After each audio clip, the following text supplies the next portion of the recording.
Okay. Hang on, let me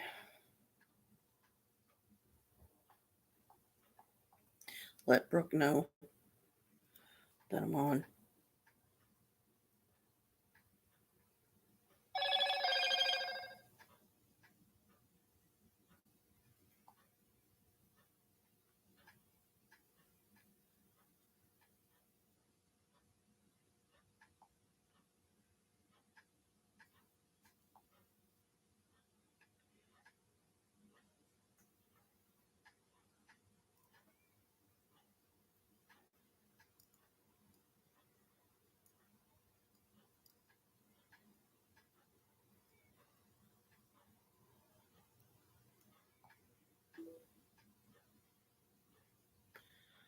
Give her a few to respond. I may have to get another wireless mouse because I even tried to use this one that I normally use on my other one, my big one. This one won't work anymore. I've got the chip for it, or so I thought I did. But unless I hit it on myself somewhere in here, which I don't know if I did or didn't, but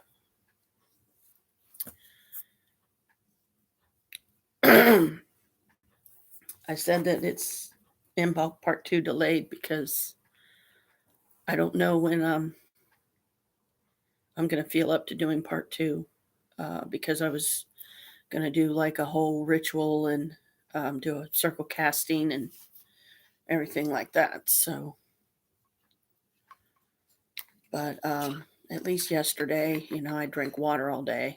I just had the little bit of pop that was left in this when I got up that was in the fridge. And then I just drank water all day in one of my big containers.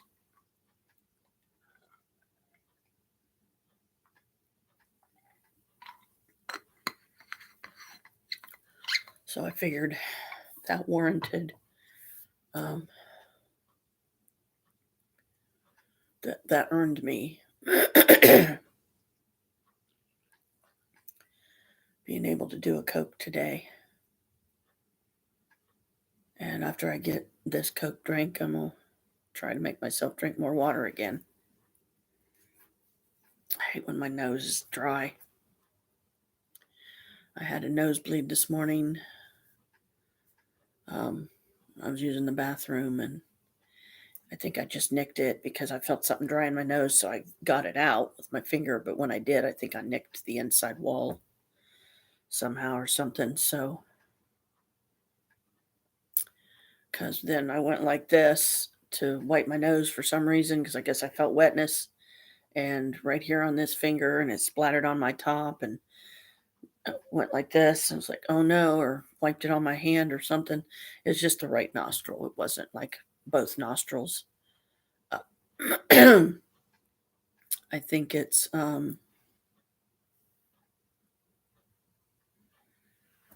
updates available. Huh. That just made me wonder if maybe the answer to getting this one to work again on my Chromebook like I usually use it, I may have to restart and update this. So, Brooke, if you're going to get on, sweetie, I hope you can because I don't know how long this one's going to be. But, I will say, I'm glad that you're feeling better. Chris went to lay back down. I've been bandaging his head for him, over on this side is because of his stitches and everything from when they cut that dead nerve tissue or something out of his head. Because he was, I guess somehow it came off in the night when he was sleeping or something. And that can be kind of dangerous in a way because if it's off, he could rip open the stitches like sleeping and not realize it. Um, so I hope that he doesn't. But so I'm not sure again when I'm gonna feel up to doing the Imbolc ritual. I mean, I guess I could do it now, but Do I really feel up to it? The weather's been really bad, and as you know, Brooke, when you see this one, weather's been really bad, and we try not to go out if we can help it. Oh,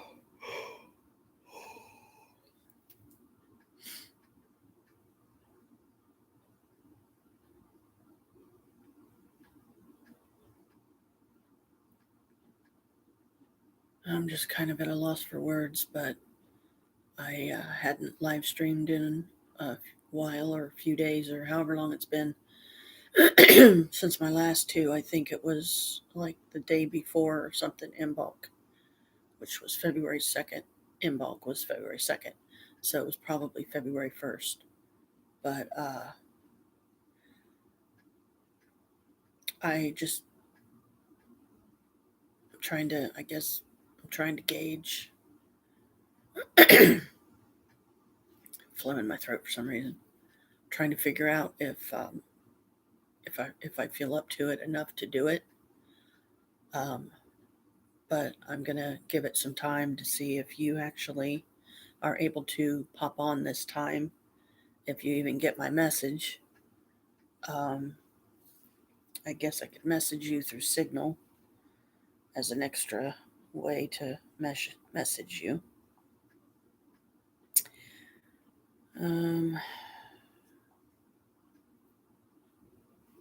let's see, Signal. Gotta find it. I know what the symbol looks like.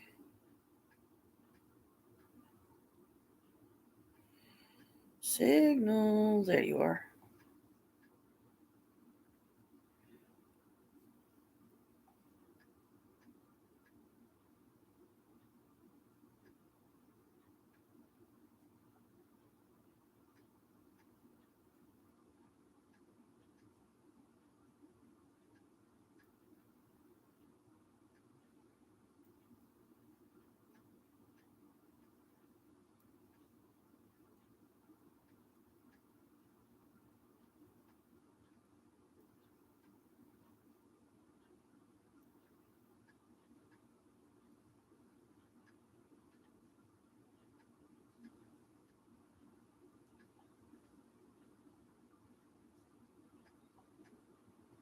I'll just get out of that.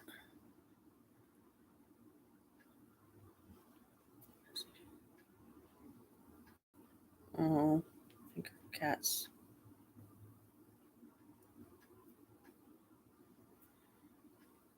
Chris Star. Sorry, I'm just cleaning off stuff off my phone. Uh, this thing always gets overloaded with a crap ton of stuff. There we go. But I think, excuse me. Did she finally answer me? Let me see. Guess I'll find out here in a minute. Or is it just another notification? Oh, okay. You did get it. I wasn't sure, sweetie. I wasn't sure if you were busy or not. Because it's like almost 12 here, so it's probably like 4 or 5 there, right? Um,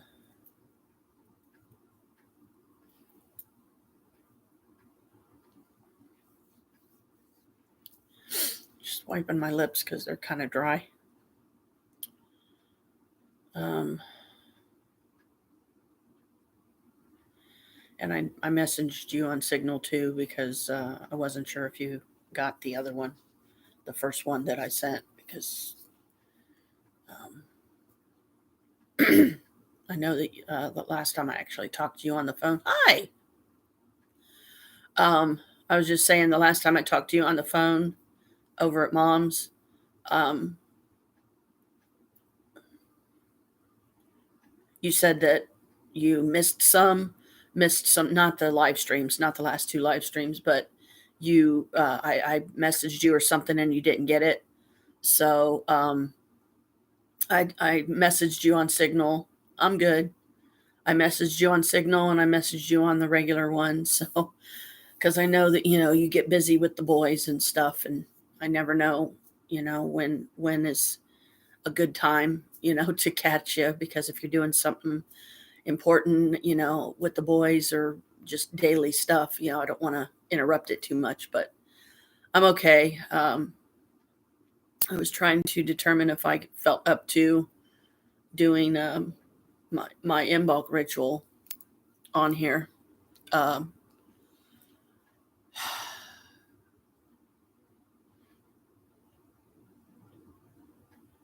because Chris is laying down, so, and I do have this thing. The mouse has stopped working on it, so that's pretty upsetting to me because I always used this mouse, and now it won't do it. I even shut the computer off and turned it back on, and I'm thinking, okay, maybe it's the updates. Maybe this thing needs updated, and once I update it and restart it and all that, yeah, you know. So it makes it harder when I don't have a mouse that I can use. It makes it harder to, sometimes when I click on the pad here, that is also a way to access the cursor. Um, there's a line over here on the right, and no, I don't think it's a battery issue. I think that the computer might just need updated, and that's why the mouse isn't working for some reason. Um, because these pads, that is the mouse, if you don't have a wireless mouse hooked up, it's harder to sometimes control the up and down of the screen and, stuff like that. So I don't think it's a battery issue because both of these have good batteries in them. So let me see here. Maybe. Let me try this because I don't remember when I last put a battery in it. If I can find. Here, maybe I could use the one out of. This one's hard to get off because it's one of those that you gotta push it, I think. You gotta push this one little area. There we go. And then it pops off. Okay, are these two different batteries? Because this one says it's an Energizer.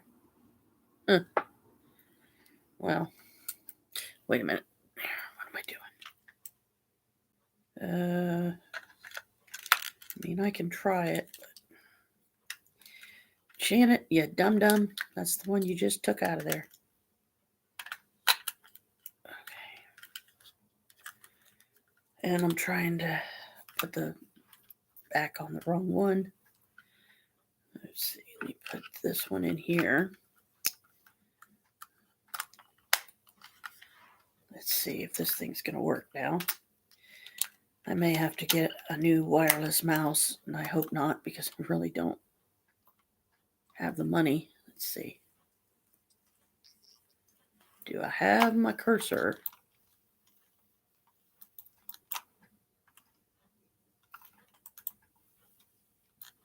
That's weird. Huh. Still no cursor. Let me try it again with the mouse pad here.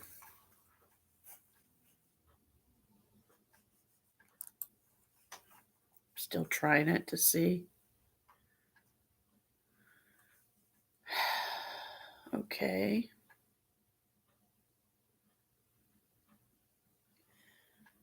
I don't even know what I did with my batteries, so I'm going to have to go get another one. I don't know, maybe this one's no good.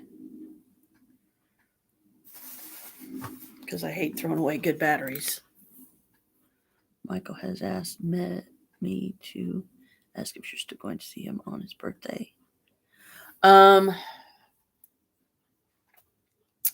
honestly don't know, hon. I don't think I'm gonna be able to, and I know he's gonna be crushed and upset. I mean, I might try to do like a video visit or something with him, but getting that particular day, I don't know that I'll be able to. But the reason why I'm saying no on the traveling and going up there is because one, we're low on gas. Two, I don't know how much money I'm going to have left. To after because I haven't paid rent yet. Chris tried to get it yesterday. He went 2 different places and wasn't able to get the money order at either place. So, I can't really spend any more until the rent is at least paid and all the other bills that are my personal stuff, because I don't know that everybody's taken their money yet. Like, I don't know if Amazon Prime has taken theirs. I don't know if Stars has taken theirs yet, because sometimes they will do it on a certain date. But Lincoln Heritage, my life insurance, they got their money on the 3rd. So that took, a big chunk out right there. That was like 43 something. So just tell him that I doubt that I'm going to be able to do a face-to-face on his birthday, but I'll try to do a video visit. The only problem is, if we do the video visit, there's no guarantee that even that's going to work, because we always have so many issues usually when we try to do a video visit, and always have in the past. Like sometimes, you experienced it when you and me was talking to him over there at Mom's that day for that one. Sometimes the signal, if it's strong enough, it'll get through and we'll be okay. But other times it's not strong enough. And, with the weather being as crappy as it is right now, we're under a level 2 snow advisory, meaning, I guess, more or less, don't go out unless you absolutely have to. But if we get to a class 3, if we get to a level 3, then nobody's allowed on the roads unless they are government or city people, like the salt trucks and stuff like that. Because if they catch you and you're not allowed to, and we're in a level 3, you will get in trouble. They'll possibly give you a ticket, tow your car, and just a bunch of crap that nobody needs to go through, So with the weather being as bad as it is here, the further north that it is, I have no idea what the roads are like that way. As much as I would absolutely love to see him on his birthday, video visit might be the only other recourse that we have. So tell him, I'm sorry. I know that that's probably going to hurt him, but, only thing I can think is ask the gods, please let the video visit go well. And I'll try to get one set up here, sometime today, and see if I can get lucky enough to actually do it on his birthday. But give me a minute, Brooke. I'm going to go get me another battery for this and see if I can get one of these to work.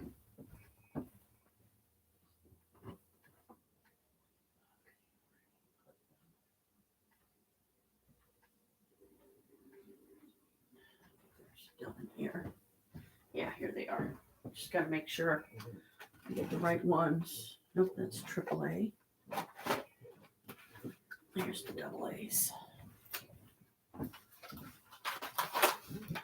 Because we go through a lot of batteries with all the remotes that we have and stuff. I ended up buying us a big pack of them when I had my money, my check. Well, hopefully. Oh, I guess these are energizers. So I may have thrown a perfectly good battery away. Are we going to have cursor movement now?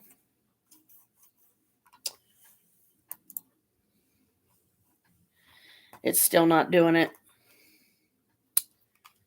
So, like I said, the only other thing I can think of, I'm probably not going to find that battery. Nope, probably went down to the bottom. I just hate throwing good batteries away. Yeah, I know, but I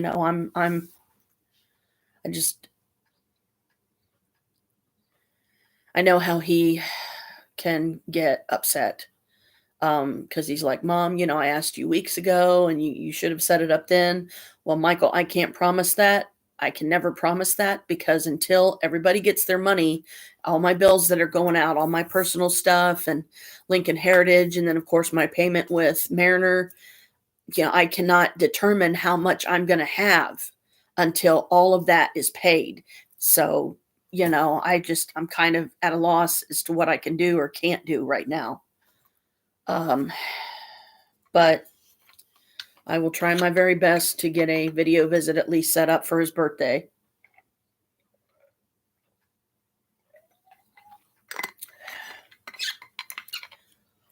And try to do an hour visit, if I can. But usually they don't let you, I don't think, at least I don't know how to do it, how to set up like an hour visit. Like, do I just pay the extra for the hour visit or what? I don't know.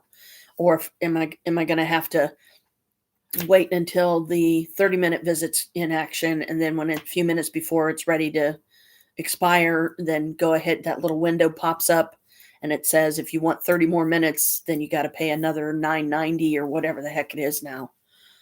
I mean, I could do a videogram to him, but that's going to cost me 3 stamps, and I don't even know how many stamps I have right now. So I'm going to hold off and see if I can get a video visit set up for him, with him for his birthday today, because it's the 5th. So, I know that in a case like that, it's like the sooner the better. The sooner you set it up, the better. But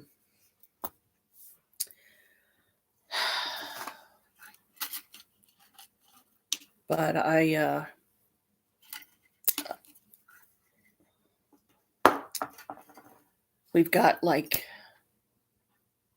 we had freezing rain recently, and then over top of the rain, snow fell. And yesterday, I believe it was sometime yesterday, I was still hearing the ice hit the windows so apparently it was like still frozen. Get one of my lighters here to light this. I tried to load this thing, but because I thought it was a refillable.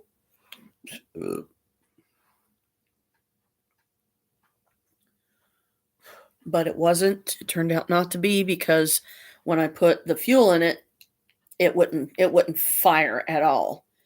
But it's got that signature little hole in the bottom, that makes you think, oh, this is a refillable. But when I tried to refill it, it wouldn't do it. And I'm not even going to try putting Zippo fluid in this, because one, I don't want to waste a bunch of it, which I probably would.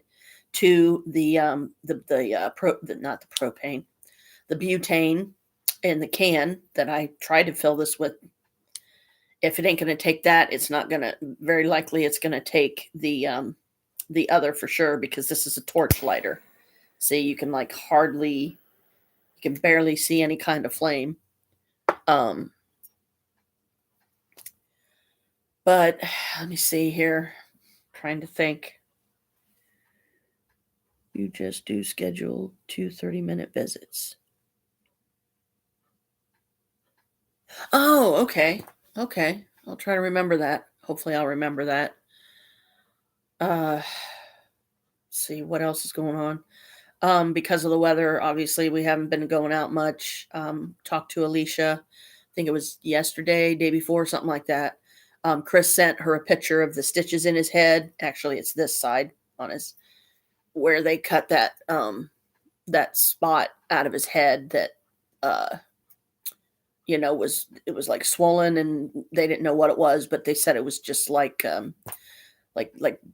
dead tissue somehow formed or something. So it wasn't dangerous or anything to cut it out of there for him. So they did, and now he's got a good.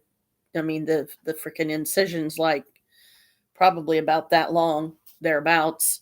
So I have to bandage his head every day, or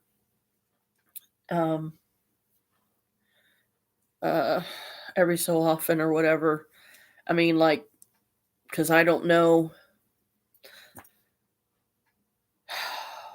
if we're supposed to just keep bandaging it until we run out of the bandages they gave us, or if we're supposed to, even when we run out, we're supposed to get more which would involve more money that we don't have to spend right now. Um, Mom had, I don't know if Chris told you, but Mom had about a week or so ago, she had a scary encounter or episode. She got food poisoned, and she's pretty sure that it was this can of lima beans that she had made for herself. And apparently they had gone bad or something, because for like several days she was real bad sick. She would hardly get out of bed. When she would sit up, she would get queasy to her stomach, and sometimes she'd get dizzy. So we're, freaking out, but trying to stay calm about it. Um, she's okay now. She's pretty much recouped from it. But because the weather has been so bad, dang it. Because the weather's been so bad, we haven't been able to even get over there. And I guess Steffi called or something recently, and I missed that call because I don't always hear my phone either. If a person calls while I'm still in bed, for instance, I have earplugs in my ears, and I won't hear it very likely because it's way out here in the front room and I'm way back in the bedroom. But um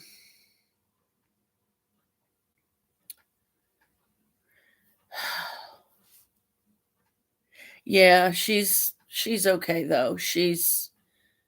I think she's pretty much back to her old self, and she's fine. I wish this thing would start working, but I don't know why it doesn't or won't. Oh, well, I turned it off, but still, I just don't understand why it won't work, because I know it's not the batteries. Yeah, she's okay. She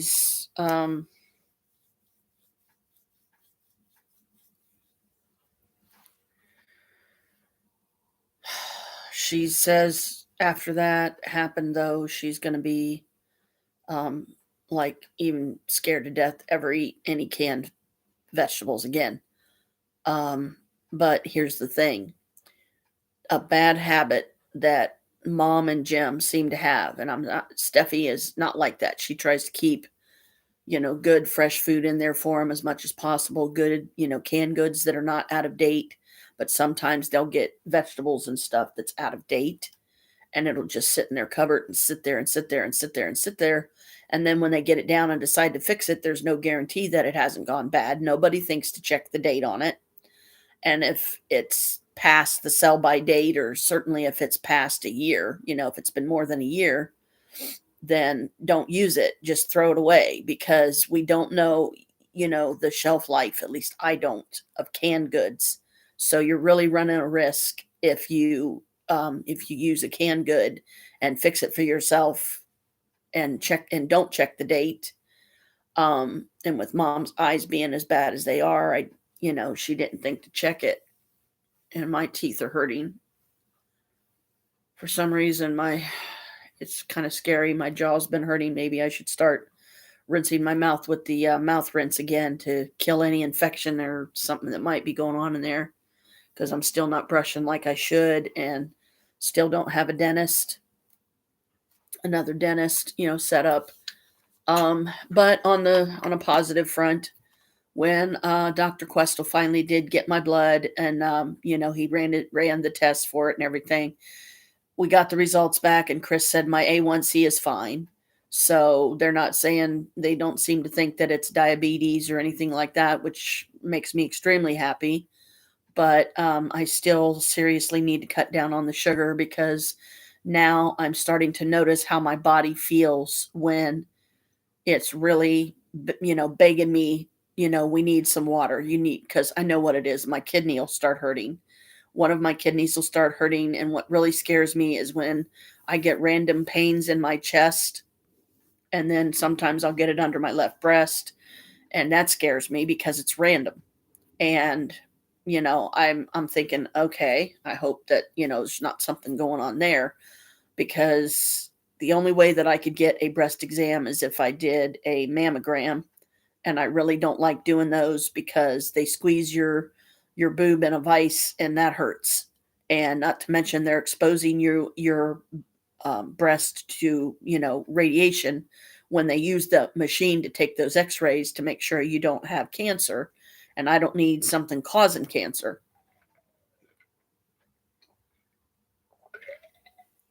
Chris, the weather was so bad the other day, Chris had to reschedule his, and I'm only saying this because, again, he hasn't told me if he told you or not. But that spot on his lung, that he was supposed to get that checked, and he had to redo that appointment because the weather just wouldn't permit us. It wasn't safe to go, because that's one of those I'm going to have to go with him. So I can get us back home and everything. But it's, the unfun part. So I better make sure I take plenty for myself to do, because I really don't want to use my phone. Well, if my phone's plugged in, it might not be so bad. Like I can play my cats in soup game or my design home or something like that. Yeah, he's got his the reschedule is for a week. And I think he said, get this, February 9th. February 9th is when the date's set. And I just now remembered that. And that's Michael's birthday. So that's going to make it even harder to be able to do a visit, because I believe Chris said that we're going to have to be there in the afternoon.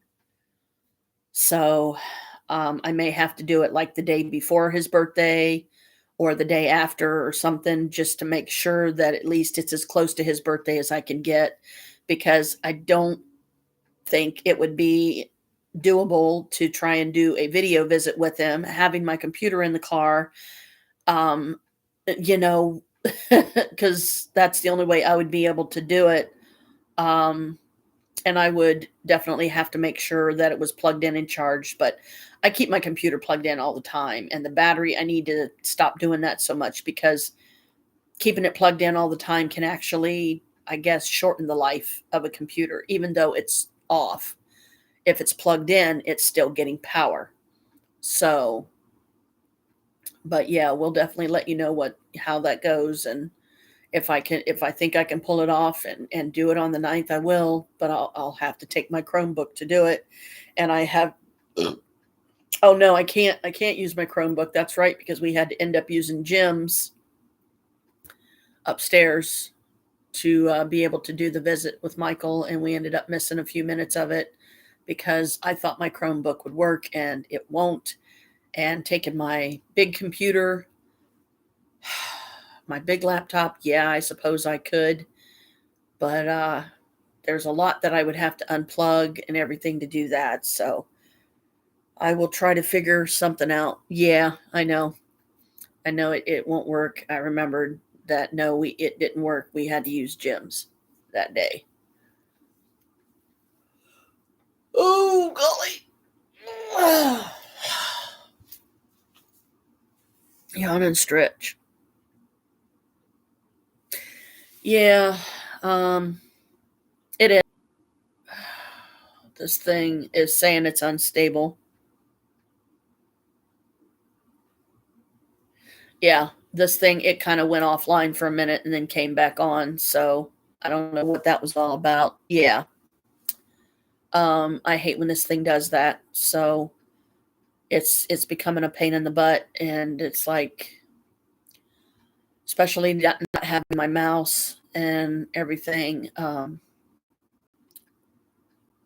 It's so much harder to use this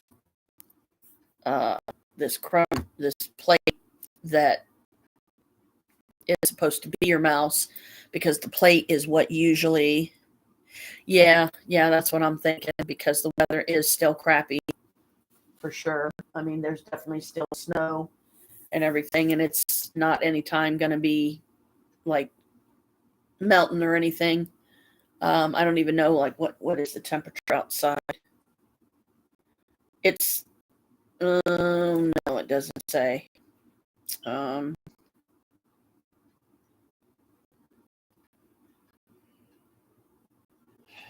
can't tell, but I need to grab me something to eat too, because I haven't even eaten yet. So And right now, all we have is the toaster oven, to use. So I've been doing waffles every day, which is not necessarily a bad thing, but it's still putting more sugar into my body, and that's what I'm trying to cut back on. But Chris already ate the last of the oatmeal the other day.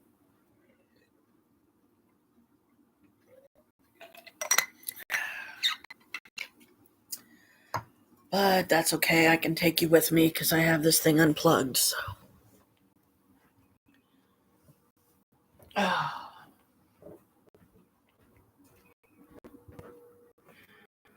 let's see if I can find a place to set it. I'm going to be setting the toaster oven there.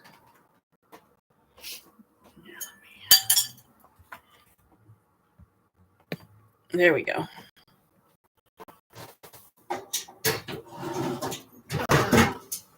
Swiss Miss fell on the floor.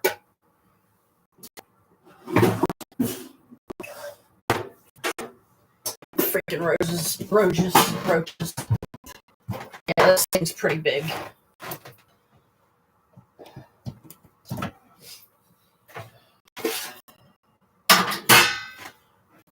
Waffles.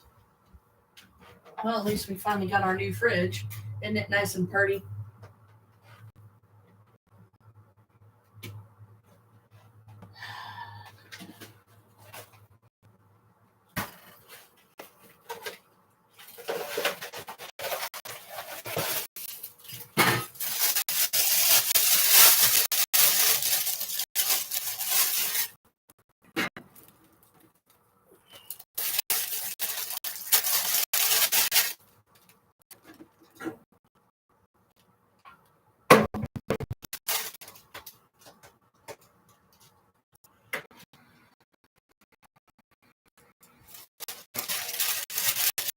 Dad's getting up. Brooke.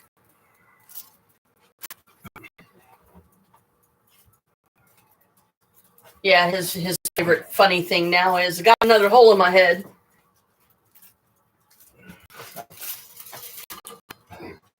Get me a plate.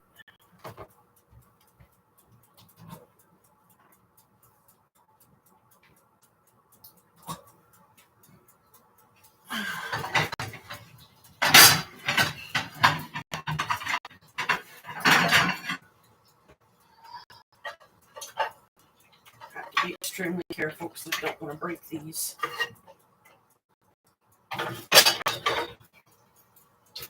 This thing in here. In the way.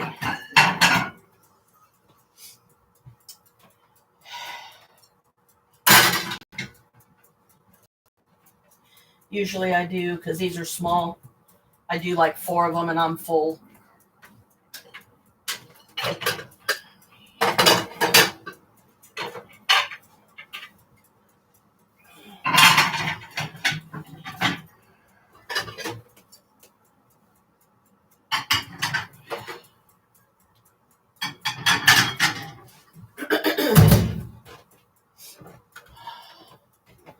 Give me a fork.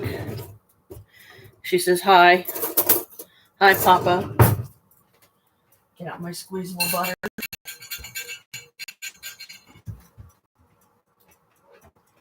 thought I had another one of these now. I can do make my apples, but it's in plastic containers. Ow! And I still have some turkey bacon.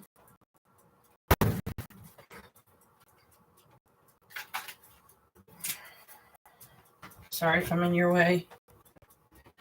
Microwave stovetop. Remove board, overwrap, and film. Empty contents of tray and into a saucepan. So I guess you can. Might be have to be the way to do it. Glazed apples, one of my favorites. And I need to get me some more of this squeezable. This is parquet. Yeah, I thought I had another one. I couldn't find it.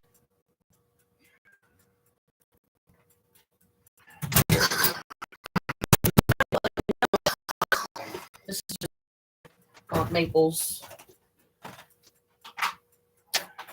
So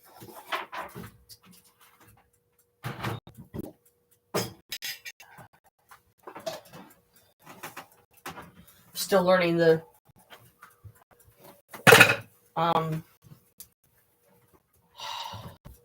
not to put the dial on too high, because then it ends up like crispy crittering the waffles. Like, I made 4 of them one day, and I thought that it was 2. They were 2, but they were thick, and I thought, wow, those are thick.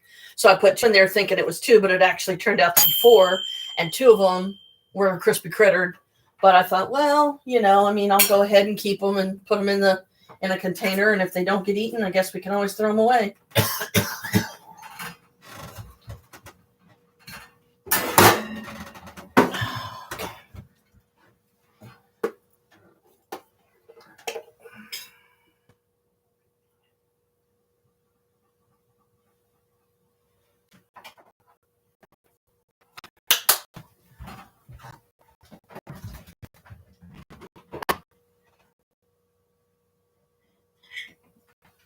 I wish I could find that other one. Oh, there it is. It's down in the vegetable drawer on the right. I saw it. Yay, we found it. Yay. Uh-oh. Now you're hungry for waffles, right? I'm sorry.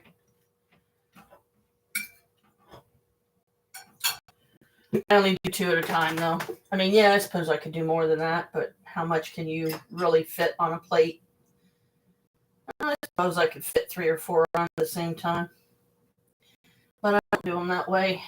So I do them 2 at a time. Oh, you want to see something cute? I haven't even used it yet. Well, looks like Chris did. Lucky Charms chocolate with marshmallows in it, and it's the Lucky Charms marshmallows, and it's the one that has the unicorns. This right here is the unicorn. She's like, oh dear. I was like, yeah, and then you're craving waffles now, right? And she's like, oh dear. And then she's like, yeah, so good.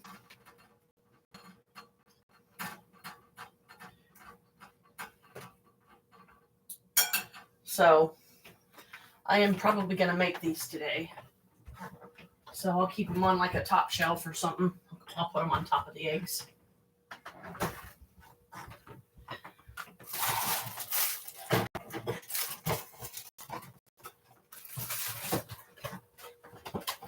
What you agitating? Oh, poke chops. Poke choppies. I always unplug this thing when I'm not using it, because it takes me a few minutes to eat the first batch of waffles. Hey,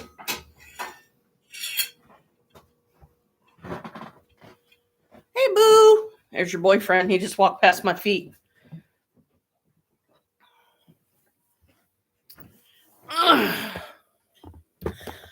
Oh, well, I guess this is brunch for me, because it's after 12 here. For this meal, I thank you now. As it sustains me, please allow your blessings on these gifts in me. As I will, so mote it be.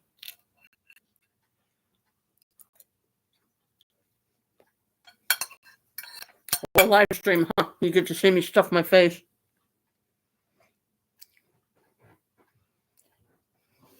Aw. No Swiss Miss. That's a bummer.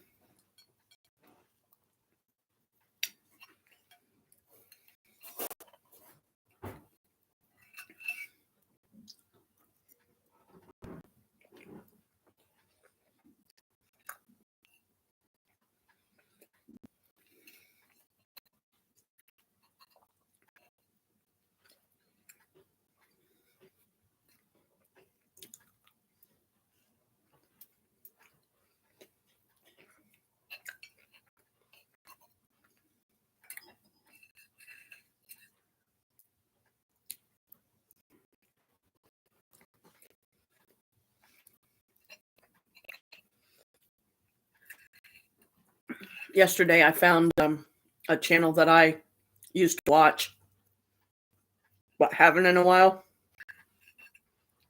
It's called Create.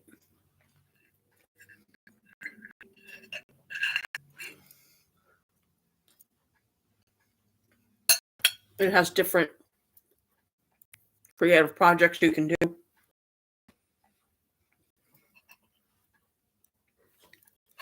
And they also have, like one of the shows I watched was some guy that was painting a picture. And then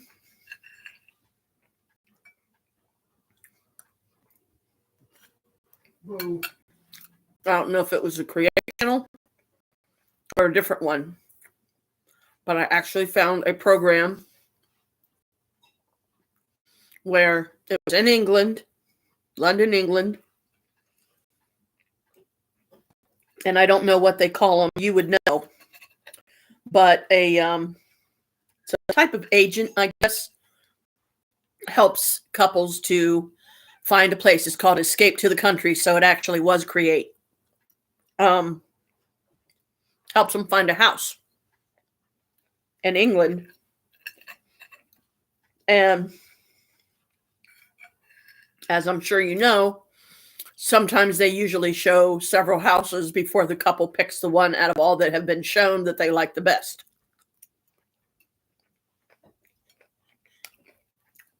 I think it was in Essex. There was this lovely little cottage.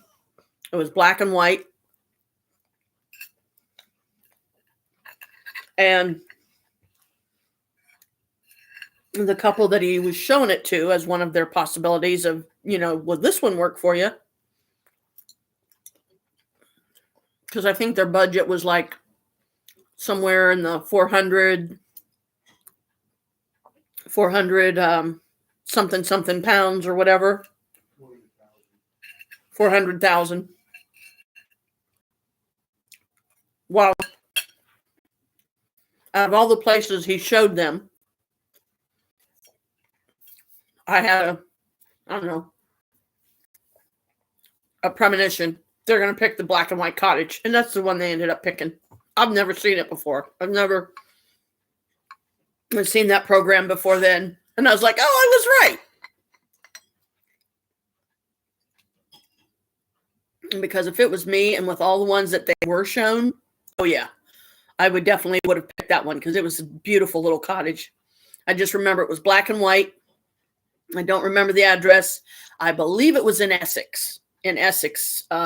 Whatever. That's where Essex is. I don't.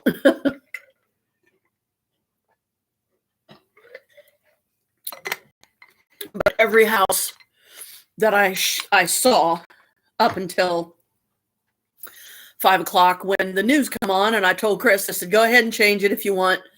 But, because I know that, he likes to watch his news and, keep up on events going on. And of course, right now, the Winter Olympics is going on. They had like the opening ceremonies last night or something or other, I guess, or at like 8 o'clock, and I never did watch them. I'm just not, we're not sports people. I mean, I think it's great for those that are, but we're just not sports people. We really don't care. It's where a lot of women have had plastic surgery done. Really, Essex? Yeah. I want to say a suburb of England, but I don't know if that's appropriate terminology because of the way you guys say things different than we do. Like, I got to see Mallory was recently, and I was like, oh, just like I said, huh? Oh, you're going to see who wants it? Or who? Or Boo. That's not Boo. Bella. Excuse me. So, but every time they showed a house in England, and every time they showed the parts of England that they did, I remember thinking, and our daughter's there. I wish we could see it. Really. Oh, well, plastic surgery is pretty expensive. So, yeah, I can see where people would, it's got to be like, ego thing. You know, women, they don't like the aging process. A lot of women, they want to reverse it or whatever. Oh my head. I told you that's his favorite thing now. I gotta hold my head. Anyway, so let's see. Let me get my vitamins and stuff taken. Finally got me some more hair, skin, and nails, and as you can tell, I've got 1, 2. I've only got 3 of my false nails left. I finally decided to give them a break and, you know, take them off because I just cannot seem to get them right when I try to do them myself. And they get in the way too much.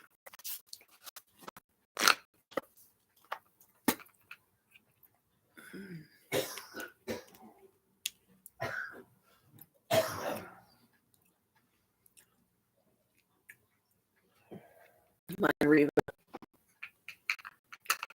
Got these for $10 off. These are normally $40. I got 30 this time, which was nice. But according to Dad, pressed, there's a lawsuit out against the people that made Nariva because there's or studies that you can look up or anything like that that proves that it actually works. Even though they claim that in all their advertisements, I'm like, well, maybe we should get in on the lawsuit then. Maybe we'll get, I don't know, heck, maybe they'll give me my money back from all the times I've bought them. I doubt it, though. But it would be nice, but, doesn't mean that, like, if they get sued and then, like, if they get shut down, then, yeah, I mean, probably won't take them anymore. But I really like them. I mean, I can't exactly prove myself, but it feels like it to me that they actually do what they claim.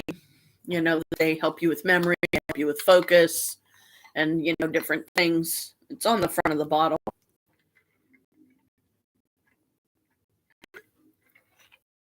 Memory, focus, concentration, learning. I can never remember them. Okay. Focus, memory, learning, accuracy, concentration.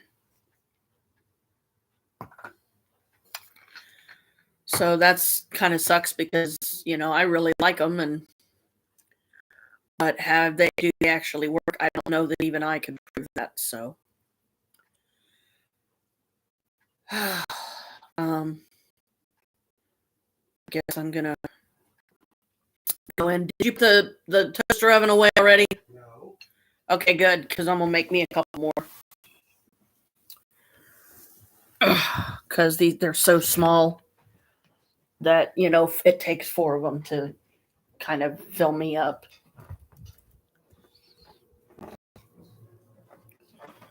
Well, that's part of the weight problem, dear. You're not supposed to eat until you're completely full all the time. Yeah, I know. You're supposed to eat until you're not hungry. Yeah, I know.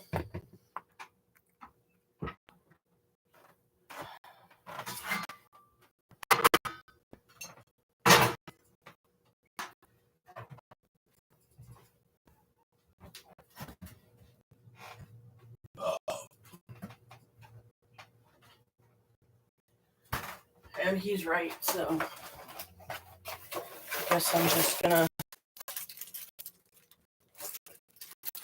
I'll have to cut back on that too.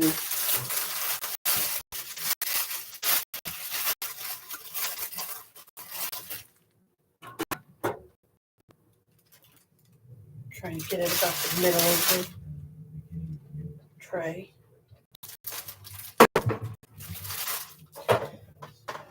Remember to plug it in.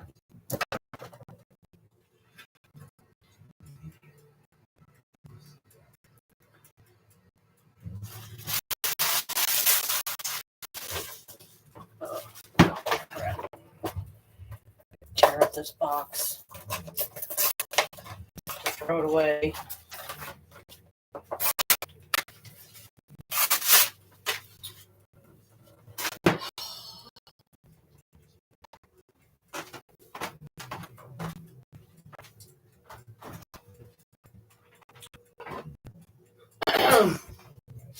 Dad's playing his kill games that he loves.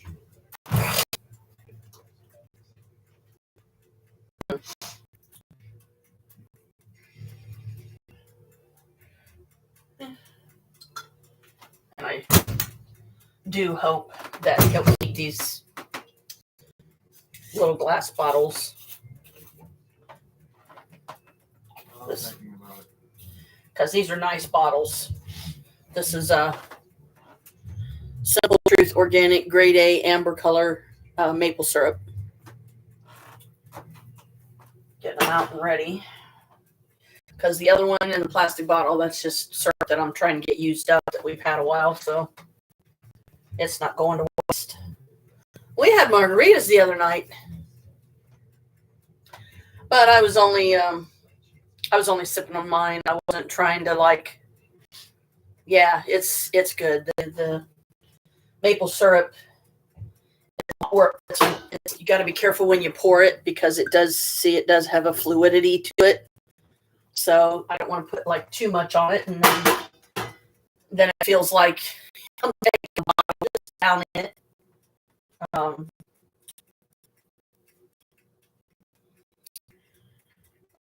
And hopefully I will have made my decision by the time I get my other two bottles made. I'm going to go ahead and do the Imbolc Part 2 thing, so you can, be here for it and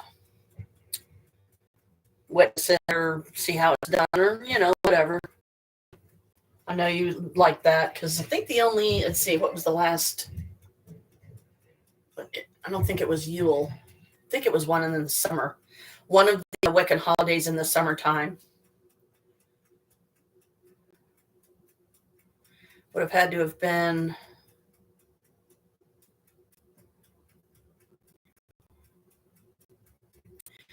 Beltane. I don't remember. You'd have to go back and find it. But did a live stream where, and I don't even remember if it's in the Janet Mabius one here or if it's in the Janet Mabius one. So check both, and if you see any rituals or anything listed, and you can click on it if that's the one. But I'm wearing let's see what I was wearing. I think I was wearing a leopard print skirt, but I don't remember if I was wearing the top that goes with it or not. These are almost done. Because the main thing for me is, getting them through enough so you're not eating them frozen and it doesn't take that long.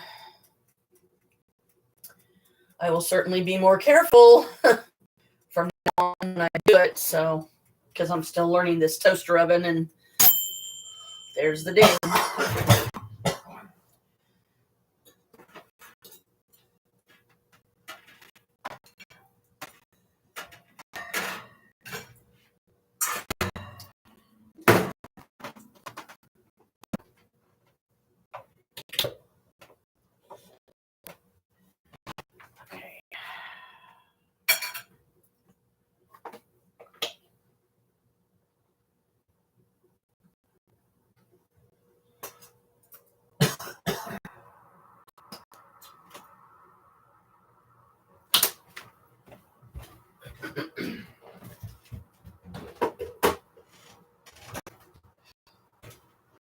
But I have to say, it's definitely nice to finally have a nice new fridge.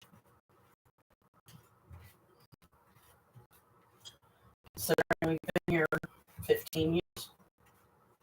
And that thing was here when I moved in and everything, so I'm surprised it lasted as long as it did. Okay, let's see if I can.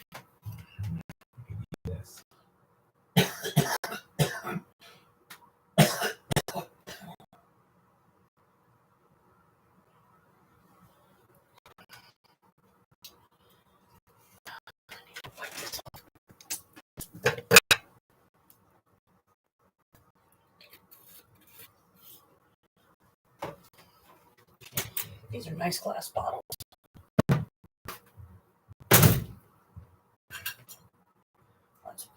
possibilities to use them for.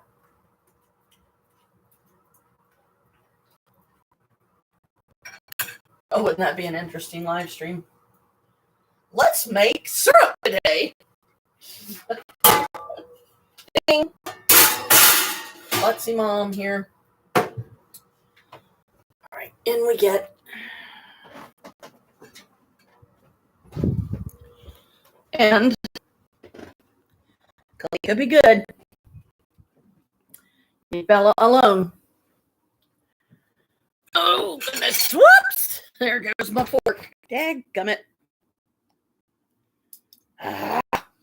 Nut bunnies. No, I completely forgot what I was going to say. Oh, well. Oh, the Imbolc ritual that I chose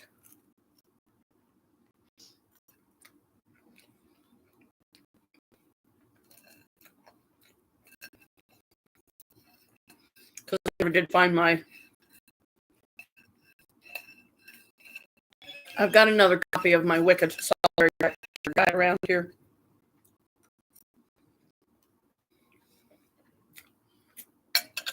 Never found it.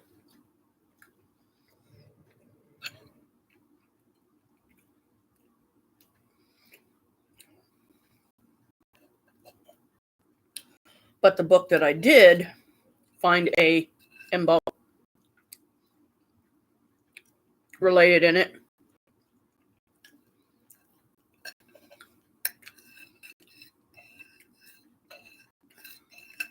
is the it's a big book.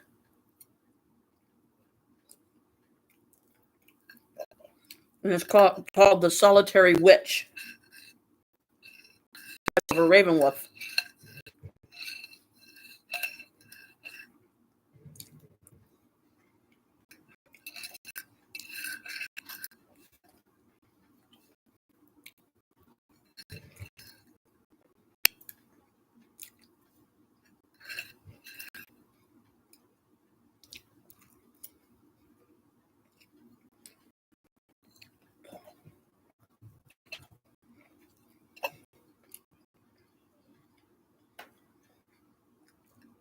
But if you do this with me on your end, you might want to have a pen and paper handy.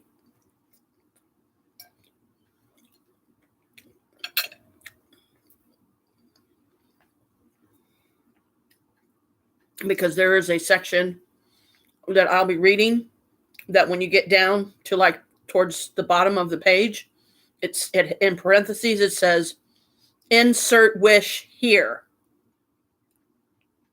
So you got to think of a wish that you would like to see happen. Maybe, oh, I know. I got a suggestion anyway. You and I could both do the same wish. Tell anybody, keep it between us kind of thing. And God, please don't let this affect it negatively in any way. Wish for Michael to be released so he can come home. Now, if we're both doing it, we'll have even more power. So that'll be fun, huh? Wouldn't that blow his mind?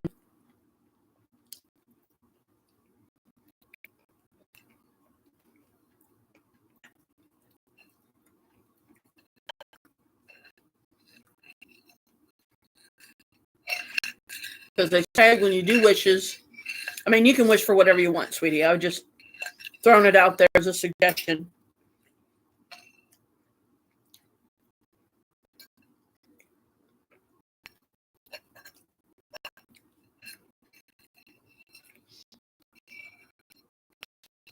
Let them not be able to hold my son anymore and let him come home, you know.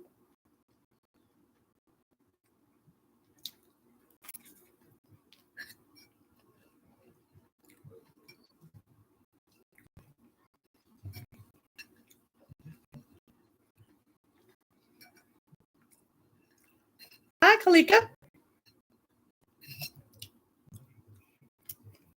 Here's Kalika, Brat.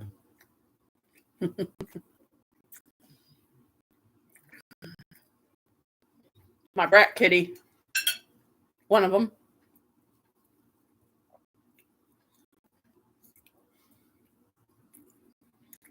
I got my vitamins taken, got my Nariva taken. I don't think I'm gonna take my daily gabapentin because I think even the 100s make me sleepy. Because it seems like back when I was taking one, twice a day, like I was supposed to, taking one of the 100s, and then at night 300. Kalika, don't do that. You're going to end up knocking that table over. And you break my lamp, the sissy got me, and I'd be very upset with you. Stop. Stop. Stop. Kalika, stop. You're going to fucking knock something down. Now cut it out. You can't get on my lap right now anyway, because mommy's got to take her plate in here. And wipe it off so I'm not feeding the roaches. I don't want to feed those fuckers any more than I can help it. Why don't you just get under my feet, Kalika?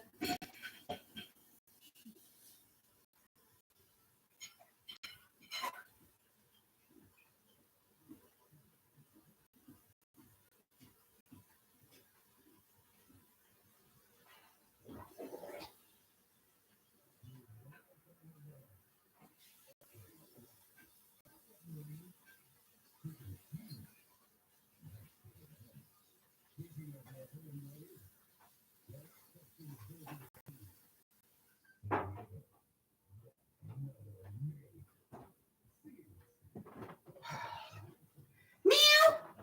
Brat. Let me get this other plate in the floor, Brooke.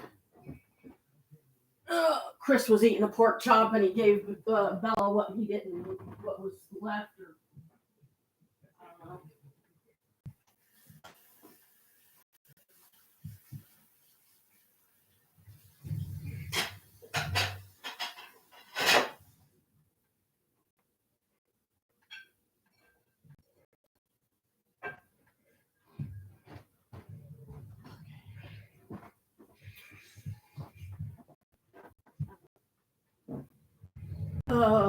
Okay. This is going to be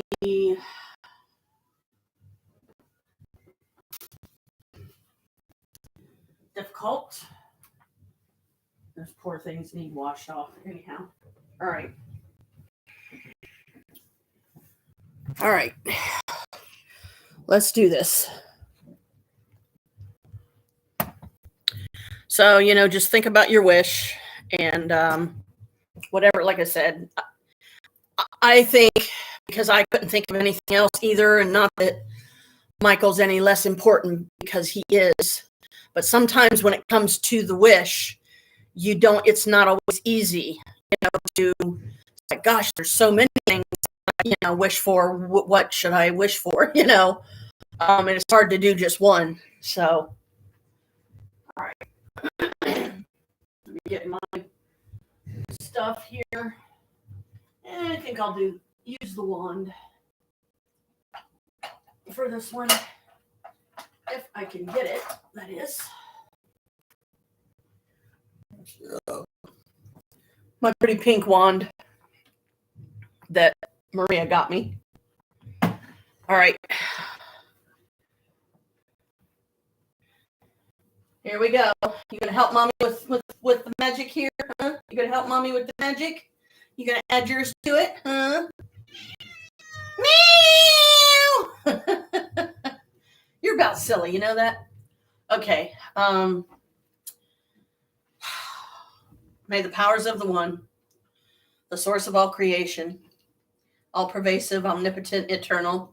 May the goddess, the lady of the moon, she's playing with the wand of God, horned hunter of the sun. May the powers of the spirits of the stones, rulers of the elemental realms, may the powers of the stars above and earth below bless this place and this time, and us who are with you. Amen and blessed be. She's playing with the wand. She's smacking at it. It's adorable. Okay. She's like, oh, we're playing?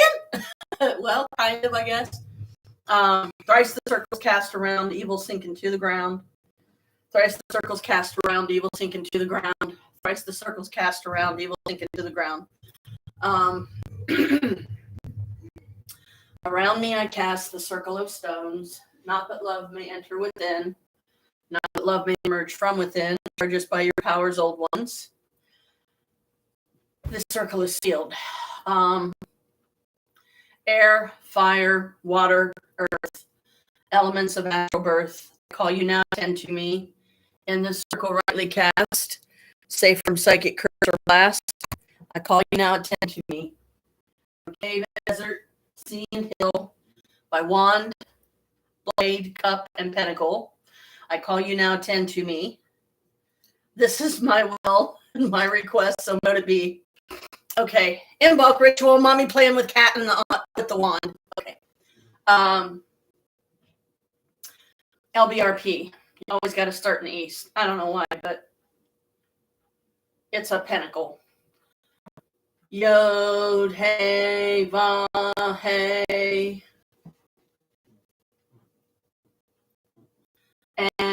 Hey, yeah. Adonai. Agla. For around us flames the pentagram and the Kabbalistic cross. Within us, and then shines the great star. Okay.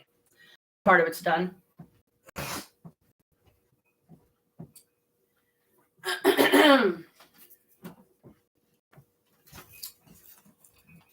This is the book. See how thick? Yep. This is The Solitary Witch by Silver Ravenwolf. You would love this thing. And the Buckland Blue Book, because it has lessons in it. And I got up to, it was like lesson 12 or thereabouts, and I quit doing them. I don't know why. I was just curious to see how far I would get. Yeah, it's a thick book. It's called Book of Shadows for the New Generation. The ultimate Book of Shadows for the New Generation. Silver Ravenwolf. There she is right there in the bottom. This is what she looks like, or did back then. I don't know how well you can see that, but okay. Now, I'm going to need my eyeballs for this part. I'm not going to, it's going to be blurry, and I'll have to squint the entire time. And that's not good. Circles expand to encompass this apartment so that we can move about freely within the boundaries without breaking them. That's just how I do it. Okay. Oh, I don't know if it's still new moon, but new moons are about new beginnings. And what better of a new beginning than having Michael home? Yes? Yes. So let's see what we can do. All right.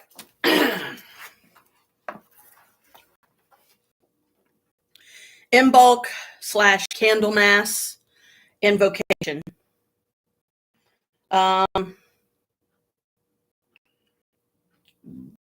This is the part that when it has insert your wish here, that's when you can say your wish or write it down or whatever. Coronet of candles, each flame a golden jewel. Saturn, Lord, withdraws his cloak, yet repeats his rule. Lambs bleat, season's greetings, spring's essence on their breath.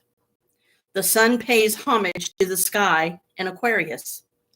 The Lord and Lady dance the waltz within the magic round to banish all that isn't pure and prime the sacred ground. The Kalik swirls her tempest skirts to raise the season's storms. That which lies within her wake will surely be reborn. The time has come for tilling to arrange for harvest gain.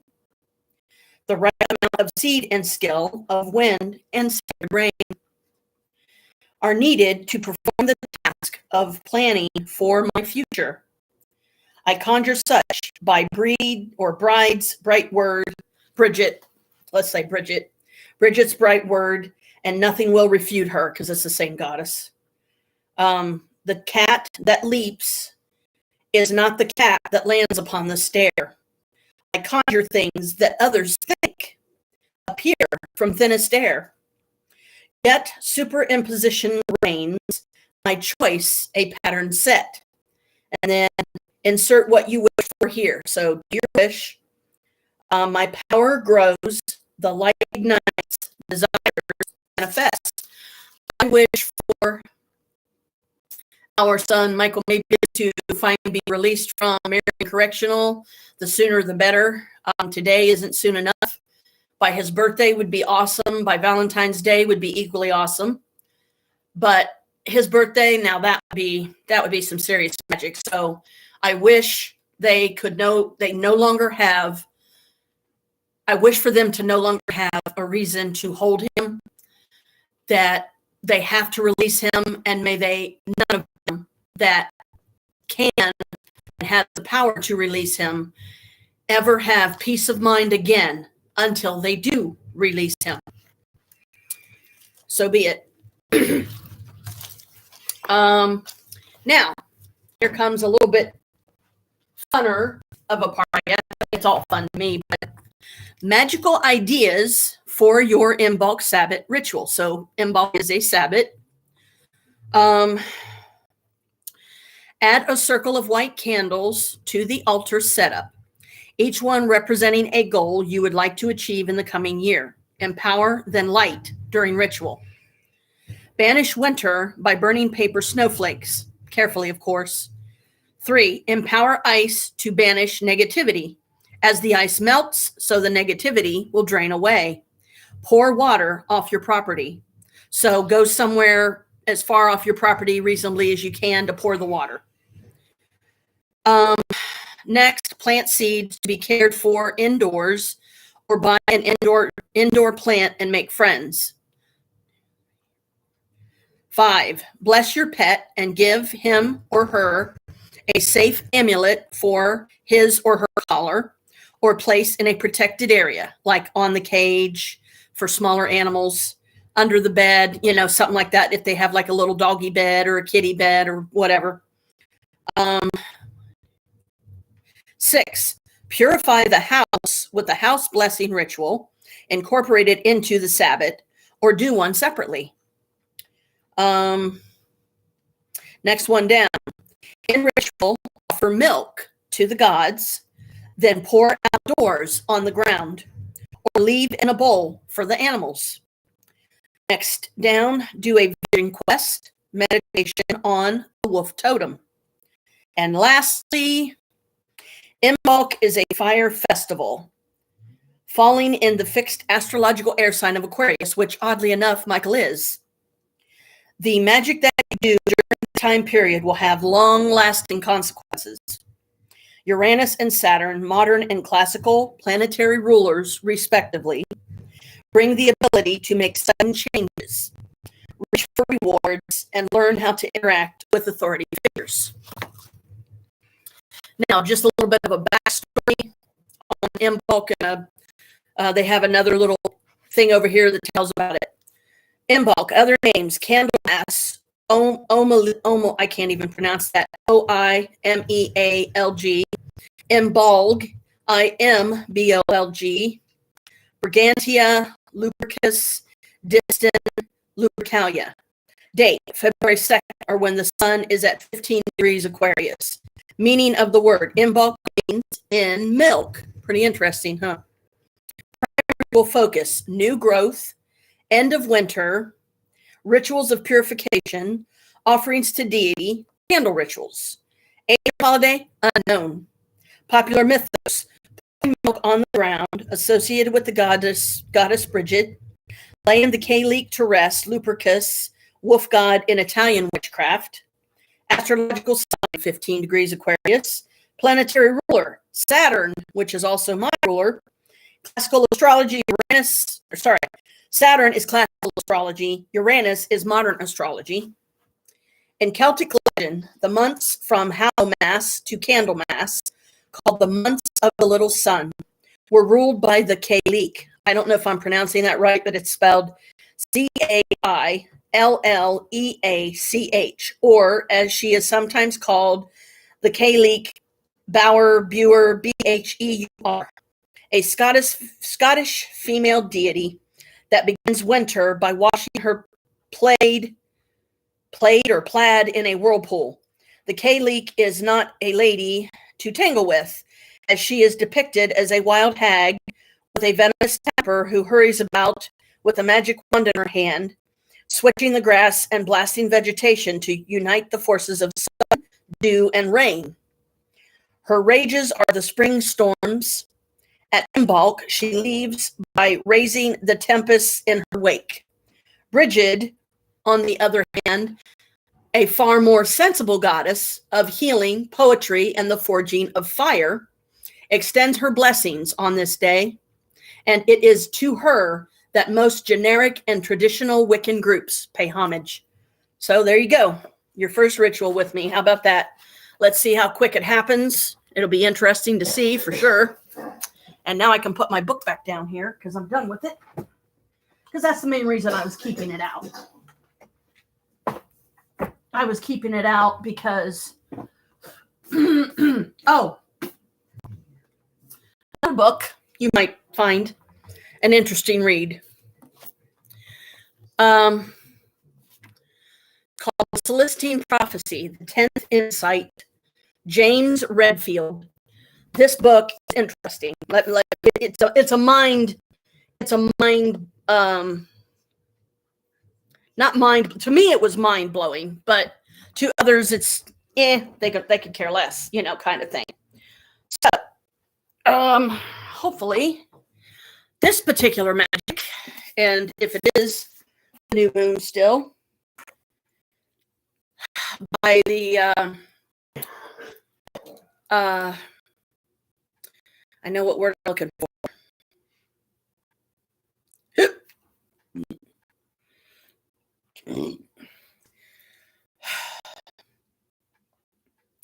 The way I do full moon and new moon rituals is if I'm going to do magic on either a full or new moon, I will do it 3 days before the actual moon, new moon, or full moon, and 3 days after.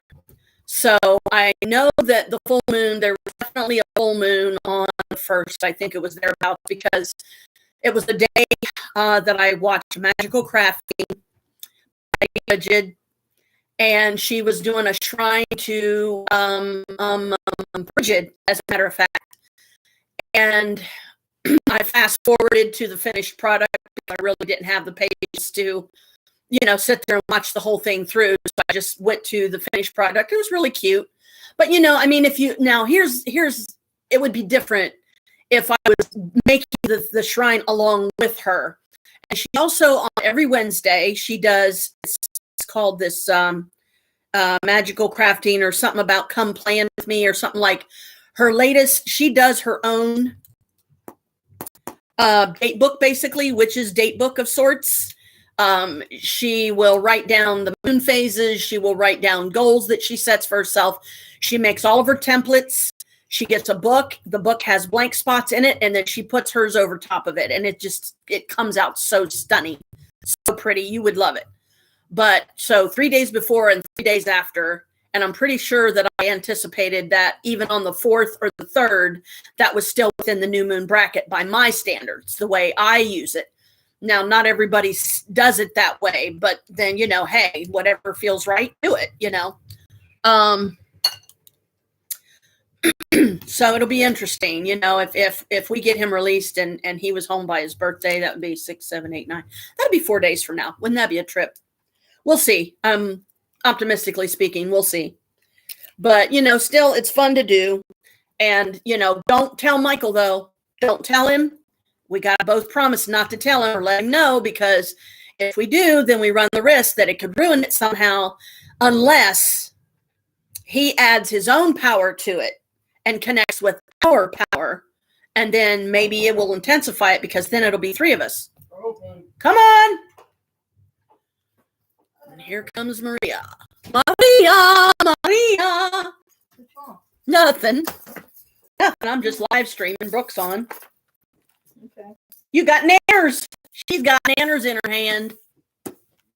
Banana, nana, nana, nana. Go ahead. You got to get down low here. Say hi. Hello.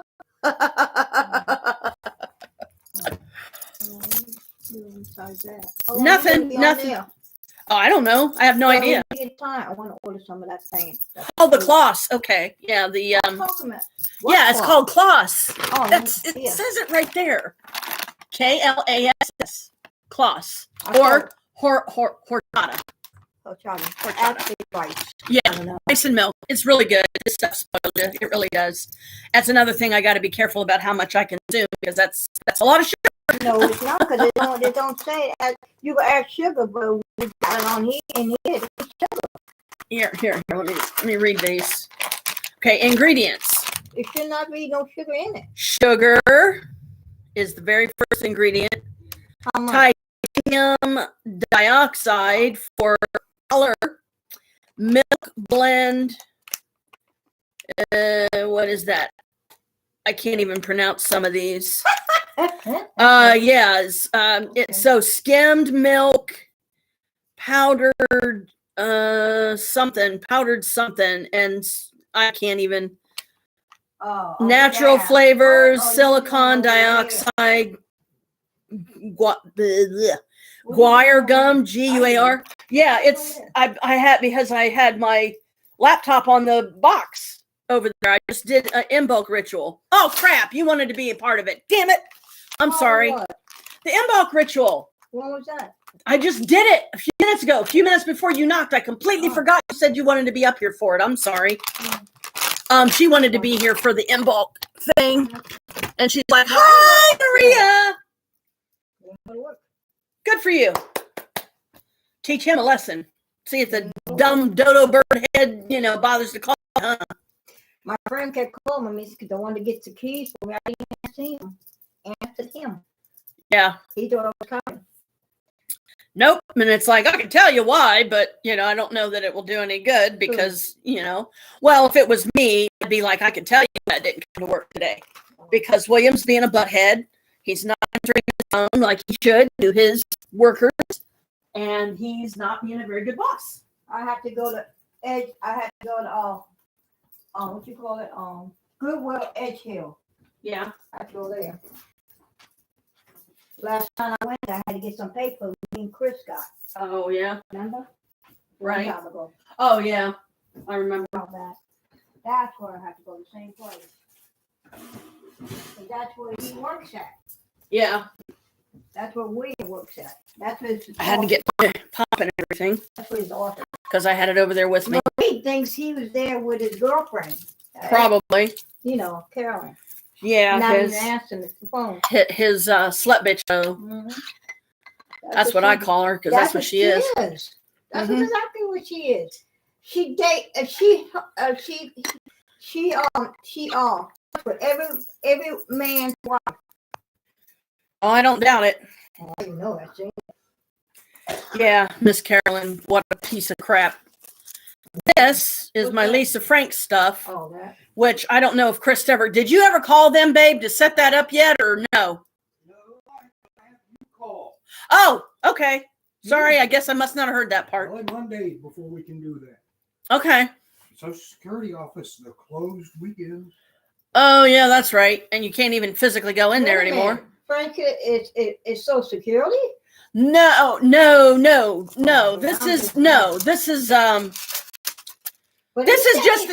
is just the card, honey. Yeah, but he's saying no. He's not saying Social Security is this. That's not what I'm talking about.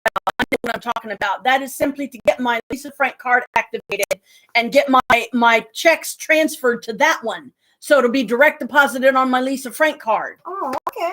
But then I'll only get it like 2 days before the end of the month or first of the month. That's just the way they do it. That's the one thing that I'm gonna. But I wish I wouldn't lose 3 days of being able to get it sooner. You wanted it earlier. Yeah, I wanted it for the five days earlier because that's what I'm used to. Now they're not going to do it, right? No, it's not a matter of them doing it or not doing it. It's rather if I decide to keep the pink Visa that I've been using, because see, MetaBank is the same bank that NetSpend goes through, but I get this one going, it's totally different. It's not net spend anymore. So I only get my check 2 days before the first of the month. So what happened to the other one? The other one's fine. It's just when you transfer one to a different one, then the pink one ain't going to be any good anymore. You know, I might as well cut it up and throw it away because. Also, part of the difference is she has to pay $5.95 a month for that net spend. For the net spend. That's for the usage of the card. Whereas $5.95. You talking about you can use that to order something? Yeah, my check will be on it. Go ahead, Chris. What? Okay. Whereas the new one that Yeah. she wants to switch to, there's no monthly charge. Yep. So that I'm saving myself $5.95. So you're using that then. Yeah, and I mean, I look at it this way. If you know, I manifested or whatever the Lisa Frank card in the first place because I said I wish they had a Lisa Frank card like this, and suddenly one day they did. So I have the card. I've shown it to you, and it's got like a different expiration date on it than my Visa too. All right. So it's gonna be more better. So right? yeah, so I won't be getting charged a monthly fee for usage of the card by switching it to that one. But part of what I'm losing is 3 days. Whereas I won't get it. Yeah, I won't get it 5 days early. I'll only get it 2 days before the first. I see what you're saying now. Yeah. So, I don't. but you know, I mean, it's $5.95. You know what? Even if you was to take that and times it for a month, that would be a significant chunk of money to be saving too. So that's another way to look at it. Don't look at it as, oh, it's only $5.95. Yeah, but I did that wrong. I have to redo it.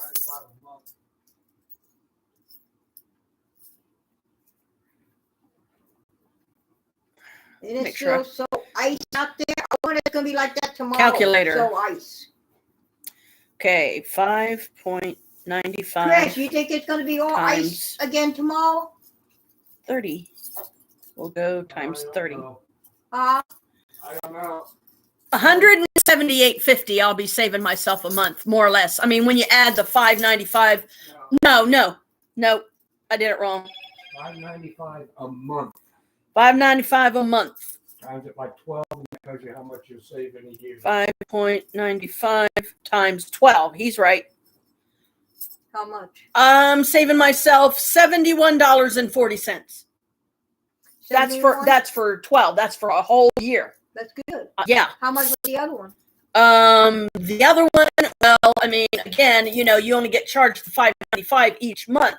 Each month when your check is loaded and it shows up to them in their system or whatever that it's been loaded, they can take their $5.95 out any damn time they want.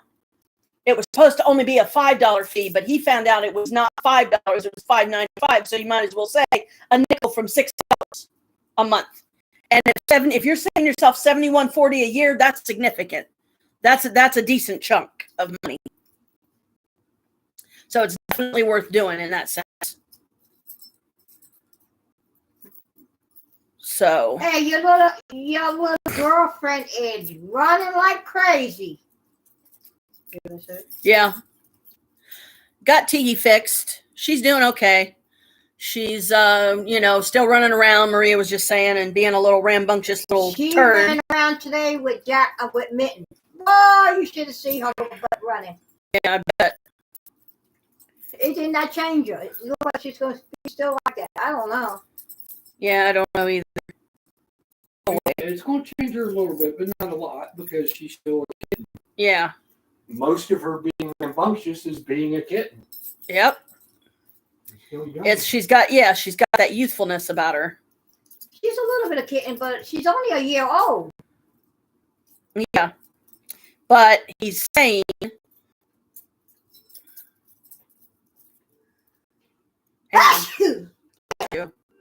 Good catch. I think she's a year old on my birthday. Yep. On my birthday, she'd be a year old.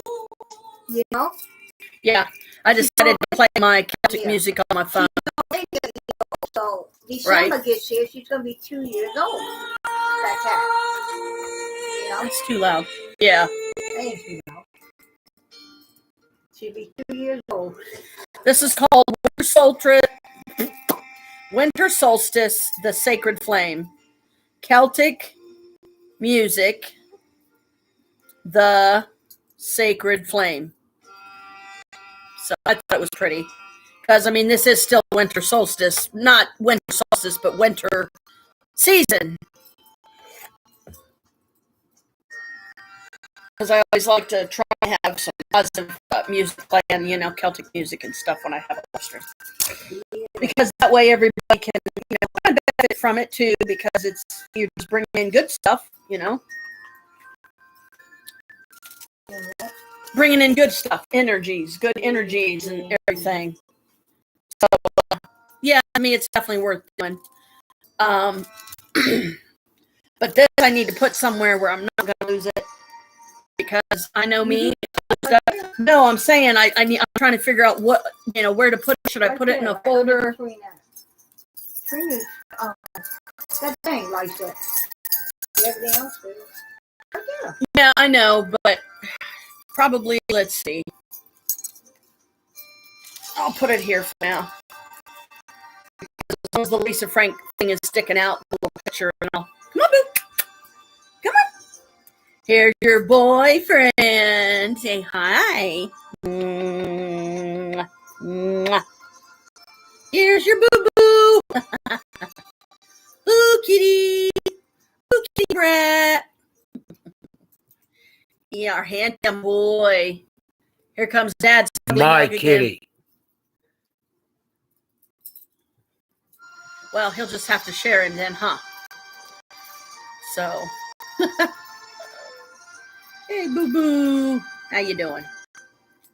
So there's your boo-boo kitty. She's like, hi, boo, baby. You only got 2 boys in this house. I know. 2 boys. And the rest is all girls.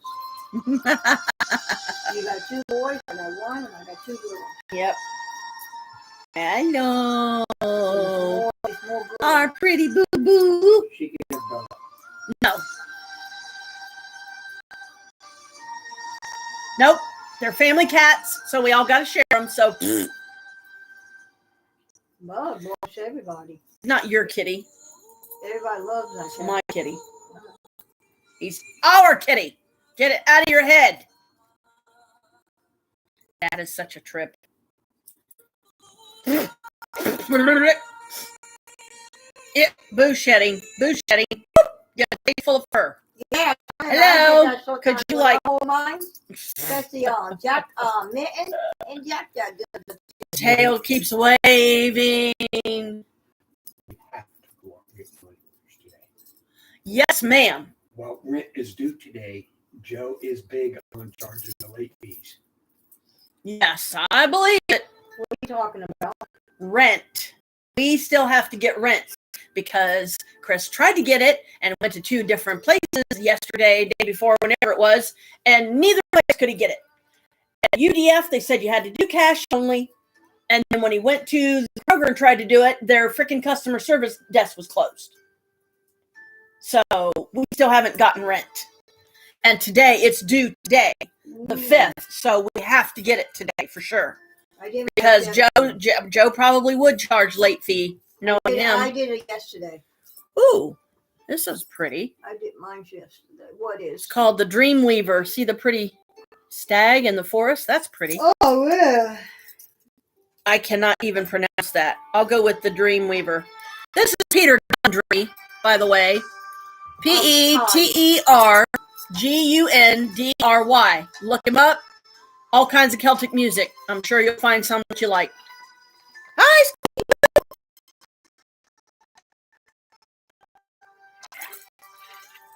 Carmela is here at my feet. Hello, what you doing? What, he didn't go out today? Chris? Bella? Or Chris? No, I don't think he went out today. Was it today? I think it was yesterday he went out. He hasn't been out today at all. I mean, he had to go get the rent today. Yep. Well, just whenever he's ready to go, I mean, I'll give him my card and he can go get it. Because I don't want to get freaking late feed either, and I would not put it past Joe to do exactly that. You think he would do that? He would charge a late fee, yeah. If we don't get it until tomorrow, he would charge a late fee. Oh, listen. As long as you got him. Chris thinks he would. I mean, yeah. He's charged others late fee. Who? Don't know. Like who? Maybe what's his name? Christy? Yeah, because Christy, there's sometimes when she don't have her rent. So he ends up. Christy? He charged Christy. I don't know how often or how much he's charged her, but How much? $50? I don't know. I don't know. I don't want to know. I don't want to, because knowing Joe, he don't need money, but that doesn't mean that he isn't greedy enough to take it anyway. And he's the landlord, so if he wants to charge you $50 for a late fee, or $100, or $150, or $3,000, he can do it. That's fucked up. Yeah, it is. But that's Joe. He's a slumlord. I think Chris is right. I think he's just too old. He should retire. He should give it to somebody younger that's going to do the building right, and make some positive changes around here. Like, I don't know, maybe fix some of the shit that we've been asking him to fix the 15 years we've lived here and nothing's been fixed. The first and most significant good thing that's happened is the new fridge. So. Well, he didn't have a choice. He had to do that. I mean, yeah, he did, because our other one died. So it's like, unless he's going to replace all the food that we lost in the other one, and he would still have to get us a new one anyway, or get us one like he did, because he at least owes us that. And I mean, fridges can be several $100s. Usually they are. The only way that you would find one possibly a little bit cheaper is you're running the risk of how long is it going to work before it breaks. And that's if you go to a used appliance where they're refurbished. They tear them down to their base components. They put new components in, build it right back up again. It'll look the same, or it might look slightly different. I don't know. But that's the way Jack always did it. He would get the cheapest stuff. He would get stuff from a freaking secondhand store if he could. I'm surprised that old fridge lasted as long as it did. I've never heard of a fridge lasting 15 years. It depends if they worked on it too. No, they didn't. Nobody's ever done anything to the old fridge the whole time it was here. Nobody ever did nothing. Wow. So, but hopefully this new one, it seems to be doing really good. It seems to be keeping stuff cold, So that's a good thing. And the freezer's good. I just want to know that he done it, got it. Well, he said, what? I said, I know you got my envelope. He goes, what? What envelope? I said, don't try that. I know you got it. Yeah. He started laughing at me. Yeah.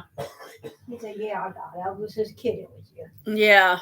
Well, it's like, John, be careful how you kid, because some people might take you seriously and start freaking out. When it comes to rent and electric bill, water bill, don't do that to me. Just tell me you got it. Yeah, because otherwise it can cause undue stress. Because then you could go into panic mode. Yeah. Thinking, oh crap, if you didn't get it, then who did, kind of thing. But John, he needs to be careful. Today. Well, yeah, the weather's been too bad. I guess a lot of people probably didn't. So, but anyway, so yay, I feel good. I did do the Imbolc. I did do the part 2. That's good. The ritual. I did the ritual using one of my books over there. Buckland's Blue Book. Okay, my legs are cold. My feet is cold now. Yeah, because it's cold up here. Yeah. Well, somewhat. That's part of the reason why I'm always wearing socks. I'm always wearing socks today. Socks, slippers. This is Buckland's Blue Book. It's right. Look for Raymond Buckland and look for the Blue Book. Nothing. I was reading. I was reading some of it one day. Where did I stop? I don't know. I'm going downstairs. Okay. I don't know if that's where I stopped or not. I think it is, because I folded that paper over and put it in there. Okay. Well, I don't know where I think I stopped on this page, but I never did read any more of it. Okay. So, to finish up this little section, why not, make it for an interesting live stream. The hysteria kindled by Kramer and Springer began to spread. It spread like a fire, flashing up suddenly in unexpected places, spreading quickly across the whole of Europe. For nearly 300 years, the fires of the persecutions raged. Humankind had gone mad. The inhabitants of entire villages where one or two witches were suspected of living were put to death with the cry, "Destroy them all." The Lord will know his own. In 1586, the Archbishop of Treves decided that the local witches had caused the recent severe winter. By dint of frequent torture, a confession was obtained, and 120 men and women were burned to death on his charge that they had interfered with the elements, which is a bunch of bullcrap. Since fertility was of great importance, fertility of crops and beasts, there were certain sexual rites enacted by the Wicca as followers of the nature religion. These sexual rites seem to have been given unnecessary prominence by the Christian judges, who seemed to delight in prying into the most minute of details concerning them. The rites of the craft were joyous in essence. It was an extremely happy religion, and so was, in many ways, totally incomprehensible to the gloomy inquisitors and reformers who sought to suppress it. A rough estimate of the total number of people burned, hung, or tortured to death on the charge of witchcraft is 9 million. Obviously, not all of these were followers of the old religion. This had been a wonderful opportunity for some to get rid of anyone against whom they bore a grudge. An excellent example of the way in which the hysteria developed and spread is found in the case of the so-called witches of Salem. Salem, Massachusetts. It is doubtful if any of the victims hung there were really followers of the old religion. Just possibly Bridget Bishop and Sarah Good were, but the others were nearly all pillars of the local church up until the time the hysterical children cried out on them. But what about Satanism? The witches were called worshippers of the devil. Was there any truth to this? No. Yet, as with so many of the charges, there was reason for the belief. The early church was extremely harsh on its people. It not only governed the peasants' way of worship, but also their ways of life and love. Even between married couples, sexual intercourse was frowned upon. It was felt that there should be no joy from the act, it being permitted solely for procreation. Intercourse was illegal on Wednesdays, Fridays, and Sundays for 40 days before Christmas and a similar time before Easter, for 3 days prior to receiving communion, and from the time of conception to 40 days after parturition, whatever that means. In other words, there was a grand total of approximately 2 months in the year when it was possible to have sexual relations with your spouse, but without deriving pleasure from it, of course. It was no wonder that this, together with harsh rules, led to a rebellion, albeit a clandestine one. The people, this time the Christians, finding that their lot was not bettered by praying to the so-called God of love, decided to pray to his opposite instead. If God would not help them, perhaps the devil would. So Satanism came into being, a parody of Christianity, a mockery of it. It was a revolt against the harshness of the church. As it turned out, the devil did not help the poor peasant either. But at least he was showing his disdain for the authorities. He was going against the establishment. It did not take Mother Church long to find out about this rebellion. Satanism was anti-Christian. Witchcraft was also, in their eyes, anti-Christian. Ergo, witchcraft and Satanism were one and the same, and that simply isn't true. Is it? I'm sorry, it's choppy because it seems like okay on my side. In 1604, King James I passed his Witchcraft Act, but this was repealed in 1736. It was replaced by an act that stated that there was no such thing as witchcraft, an act that stated that there was no such thing as witchcraft, and to pretend to have occult powers was to face being charged with fraud. By the late 17th century, the surviving members of the craft had gone underground into hiding. For the next 300 years, to all appearances, witchcraft was dead. But a religion that had lasted 20,000 years, in effect, did not die so easily. In small groups, surviving covens, oftentimes only of family members, the craft continued. In the literary field, Christianity had a heyday. Printing had been invented and developed during the persecutions. Therefore, anything published on the subject of witchcraft was written from the church's point of view. Later, books had only these early works from which to refer, so, not unnaturally, they were heavily biased against the old religion. In fact, it was not until 1921 when Dr. Margaret Alice Murray produced The Witch Cult in Western Europe that anyone looked at witchcraft with anything like an unbiased light. From studying the records of the trials of the Middle Ages, Murray, an eminent anthropologist and then professor of Egyptology at London University, picked up the clues that seemed to her to indicate that there was a definite organized pre-Christian religion behind all the hogwash of the Christian allegations, although her theories finally proved a little far-fetched in some areas, she did indeed strike some chords. Wicca was by no means as far-reaching and widespread as Murray suggested, nor was there proof of a direct, unbroken line of descent from the cave people. But there can be no doubt that it did exist as an indubitable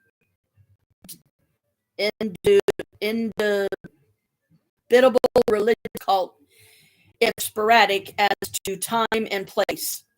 She enlarged on her views in a second book, The God of Witches, in 1931. In England, in 1951, the last laws against witchcraft were finally repealed. This cleared the way for the witches themselves to speak up. In 1954, Dr. Gerald Brosseau Gardner, in his book Witchcraft, they have a picture of him here, today said in effect what Margaret Murray has theorized is quite true. Witchcraft was a religion, and in fact it still is. I know, because I am a witch myself. He went on to tell how the craft was still very much alive, all but underground. He was the first to give the witches' side of the story. At the time of his writing, it seemed to him that the craft was rapidly declining and perhaps only hanging on by a thread. He was greatly surprised when, as a result of the circulation of his books, he began to hear from many covens throughout Europe, all still happily practicing their beliefs. Yet these surviving covens had learned their lesson. They did not wish to take the chance of coming out into the open. Who was to say the persecutions could not start again? For a while, Gerald Gardner was the single voice speaking for the craft. He claimed to have been initiated into an English coven near Christchurch just before the start of the Second World War. He was excited by what he found. He had spent a lifetime in the study of religio magic and now was a part of it. He wanted to rush out and tell everyone, but he was not allowed to. Finally, though, after much pleading, he was allowed to present some of the true witch beliefs and practices by weaving them into a novel, High Magic's Aid, published in 1949. It took 5 more years for him to persuade the coven to let him do the factual treatment. Complementing witchcraft today, his third book was published in 1959 titled The Meaning of Witchcraft. From his lifetime study of religion and magic, Gardner felt that what he found as the remains of witchcraft was incomplete and, in places, inaccurate. For millennia, the old religion had been a purely oral tradition. It was not until the persecutions with the separating of covens and the resultant loss of intercommunication that anything was put into writing. At that time, when the witches were having to meet in the shadows, the rituals were finally written down in what became known as the Book of Shadows. The book was then copied and recopied as it passed over the years. from coven leader to coven leader. It was only natural that errors would creep in. Gardner took the rituals of the coven to which he belonged, a basically English Celtic group, and rewrote them as he felt they should have been, and rewrote them as he felt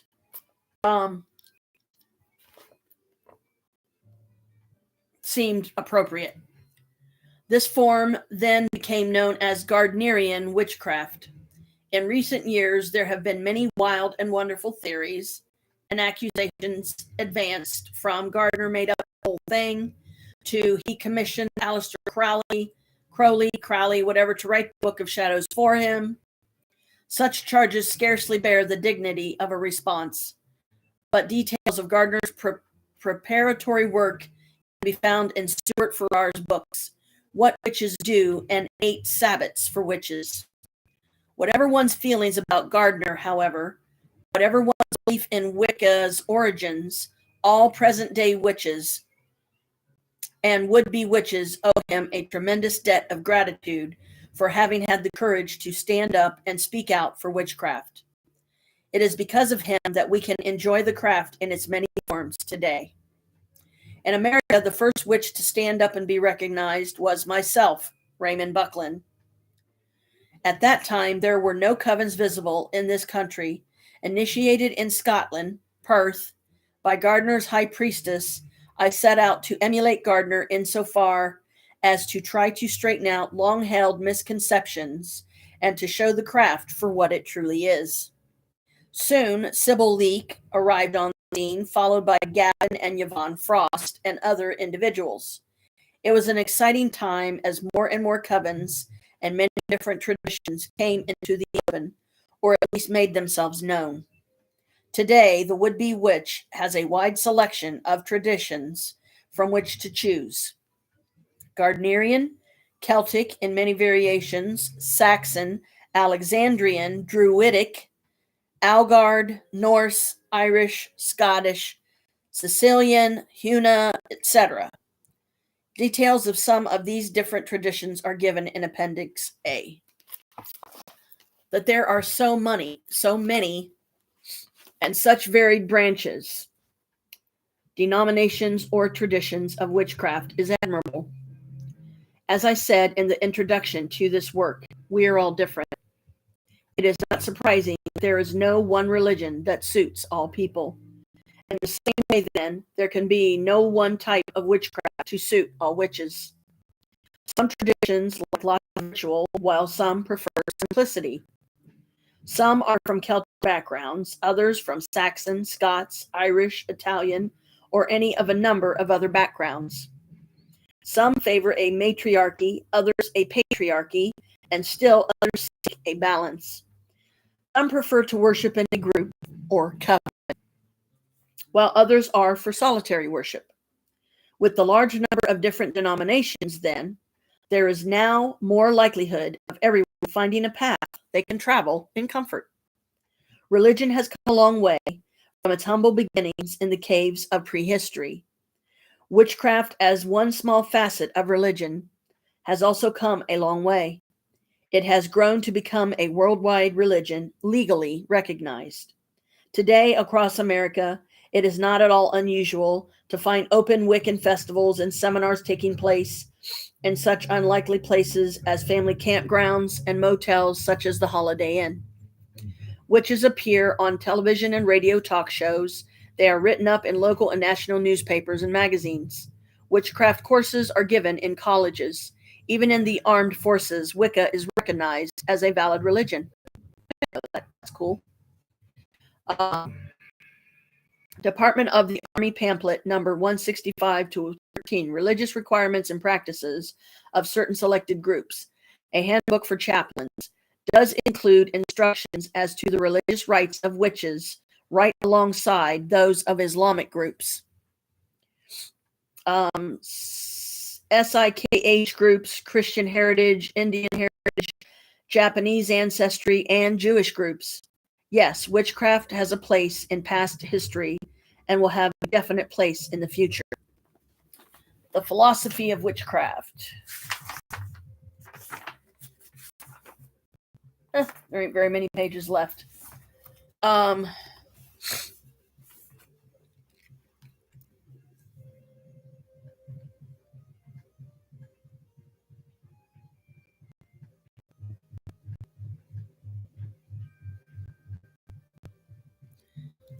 let Michael be home by his birthday, which is in 4 days. Let them release him on his birthday.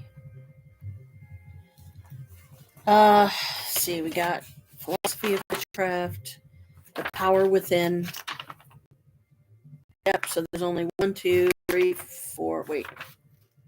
1, 2, 3, 4, 5, 6 pages.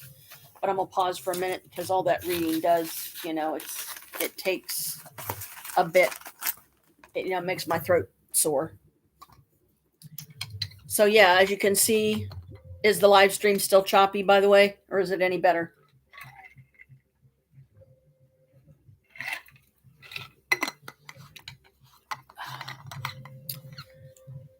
Because right now, I mean, from my end, it seems fine. Let's see, it's going on 2 there, 3, 4, 5, 6, 7. So it's going on 7 there, p.m. Right? Because it's like almost 10 till 2 here, p.m. But anyway, I'll stop for now because there's only a few more pages, and I will keep this out and somehow try to remind myself to read the last 6 pages of this particular section. Because then I think it gets into, lesson 1 questions. Do you want lesson 1, the question? Then you can write down whatever feels right to you. It is often helpful to examine our feelings, attitudes toward a philosophy or topic we are interested in. What is your understanding or feeling of witchcraft? Examine your impressions, preconceptions, biases, etc. How have your reactions changed regarding witchcraft throughout your life?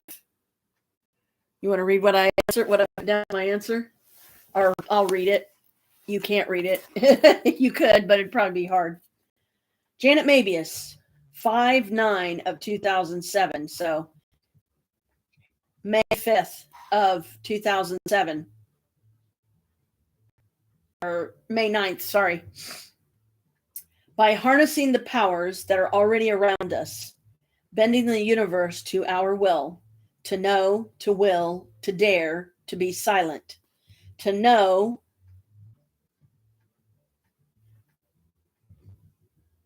we must dare. Why did I cross that out?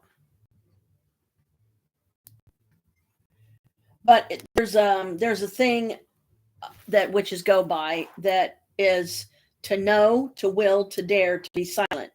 To know, you have to decide your own free will that you want to know. To dare, I don't know why I crossed that out, because it's like to know, to dare, to know, to will, to dare, to be silent. To know, you must be willing, and if you're willing, then you must be willing to dare to do it, like pick up a book, read about it, actively practice, and to be silent. Sometimes you have to be selective what you say to who, because you never know when you're going to get a negative reaction. But let's see, this one has 1, 2, 3, 4. Oh, lesson 1 questions. Okay, there's 4 on this page.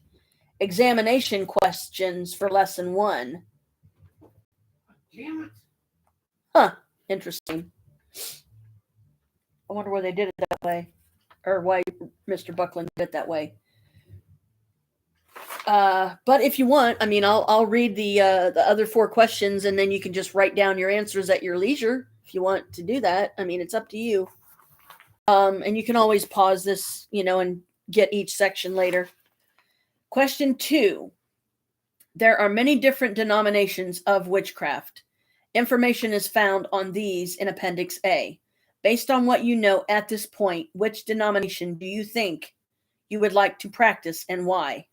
I put down Wiccan, Witten, eclectic, and have the knowledge of all the types of the craft, magic that there are. I have German, Irish, Dutch in my ancestry. That was what I put in my answer. But question 3, the earliest conceptions of primitive magic dealt with sympathetic magic. How can sympathetic magic help you today? In what ways can you foresee using it? List some possibilities.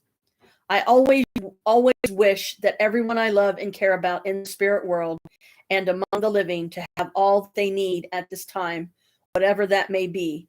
I help people. I always send love and healing. Question 4. I always wish that everyone loved. That was my answer for question 3. Question 4. Make a tape recording outlining the principles of witchcraft that you intend to adhere to. Keep the tape for future use or recording favorite rituals on. Speaking out loud helps to consolidate beliefs and make them clearer to you. And I don't have an answer that I wrote on that one because I don't think I had a recorder at the time. Now here, exam questions. There's 10 for lesson 1. I didn't answer any of these. Answer in your own words without referring back to the text. Do not go on to the next lesson until you are entirely happy with the previous one. Answers to the questions are to be found in Appendix B. Question 1. Which 2 deities were most important to early woman and man's existence? I would say the goddess and God. I don't know particular 2 deities. Number 2. What is sympathetic magic? Give an example of it. Number 3. Where did Pope Gregory build early churches and why? Number 4. Who or what was Jack of the Green? Number 5. What was the witch's hammer and who was responsible for it? Number 6. Who was the anthropologist, Egyptologist who in the 1930s advanced the theory that witchcraft was an organized religion? 7. When was the last law against witchcraft in England? 8. Who was the first witch to speak up for the craft? A, in England, B, in America. I would say A. 9. What is a witch's only animosity toward Christianity or any other religion or philosophy? 10. Do you have to belong to heaven to be able to work a spell? No. Chapters 1 through 6 of Witchcraft from the Inside by Raymond Buckland. Please read. It says, recommended supplementary reading, The God of Witches by Dr. Margaret A. Murray, Witches, Investigating an Ancient Religion by T.C. Lethbridge, The Devil in Massachusetts by Marion Starkey. Now, again, if you decide to read any of those, they might not all be positive, so just keep that in mind. You know, if they're speaking negatively about it, you got to remember that was back in a different time. So, but anyway, write your questions down if you want. You can't use the text to answer the exam questions. Answer in your own words without referring back to the text. So this, again, this is just me playing around with some make content, more interesting, more engaging.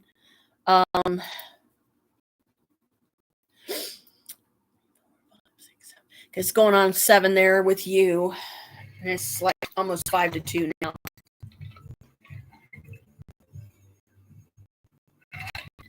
I'm indulging myself in a Coke. Because yesterday, like I said earlier, I think in this live stream yesterday, I drank water all day. I'm really proud of myself. Good job. So if you want, I will do a lesson with each section. But the last pages, I'll probably, I'll add that in before I do lesson 2. So, try not to be confused by it because, like I said, there was only 6 pages left, but my throat's getting sore and stuff. So that's a lot of reading. That's a lot of verbal, expression and stuff. And I've got my throat's like hurting on the left over here, and I don't know why. So it's like, oh, right, that's all I need is a doggone sore throat. But, it's a lot to take in. it's a lot to think about. And definitely check out the 10th Insight, because I think you will find it very interesting. I loved it. And maybe in the future I will read from some of my other books, because I am not, nor will I ever claim, oh no, I wrote this book. I would not do that to Mr. Buckland. I wouldn't do that to any witches. My book, if I ever write one and it actually goes so far as to get published and whatnot, I'll be surprised, and it'll be interesting to see what the title ends up being. I will do a lesson each live stream, but I will keep it with, like I said, I will try to keep the lessons, the material that you're supposed to read before you do the questions. I will try to do them all at once, but it's just so much to read, and not everybody's going to have the time or the patience to sit through all of it today, because I could still read it, and then you could always watch the rest of this later, or you could listen to me. You could watch it later and see it anyways, so it's not a big deal. But I imagine you're probably like doing dinner or something right there now with the boys. I don't know what time your dinner time is, but as you know, around here it's usually somewhere between 4 and 6. They'll start dinner, depends. Right now he's playing around with one of his games, and I didn't even realize the music stopped. I hate when it does that. Why did it do it? Play. Whoa. Fine, go to the next one. Hello. Anyway, I hope this isn't too loud. Let's see if this one's going to play.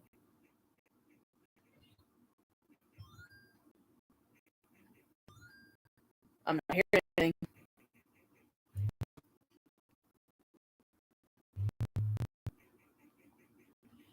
Why did this stop?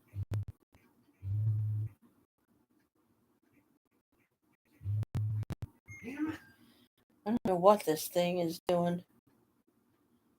It's not playing right for some reason. Okay, fine.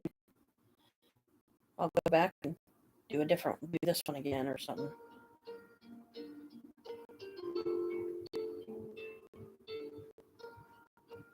Oh, that is so pretty. Look at this. Look at this. See? It looks snowy around her.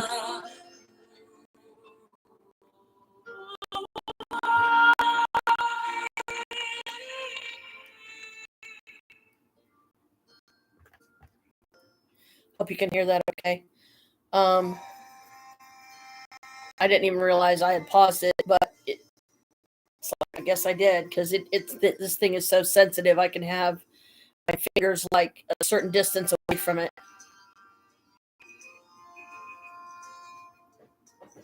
So anyway, if I can get my throat a little more soothed here, I might try to do those last 6 pages.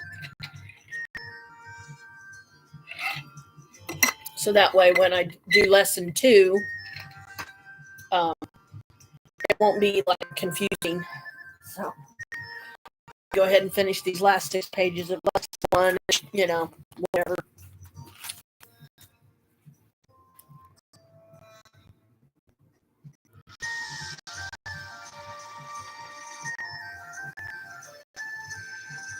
Oh. Okay. The philosophy of witchcraft.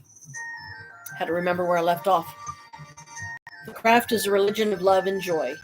It is not full of the gloom of Christianity, with its ideas of original sin, with salvation and happiness possible only in the afterlife. The music of witchcraft is joyful and lively, again contrasting with the dirge-like hymns of Christianity. Why is this? Much of it has to do with the Wiccan empathy with nature.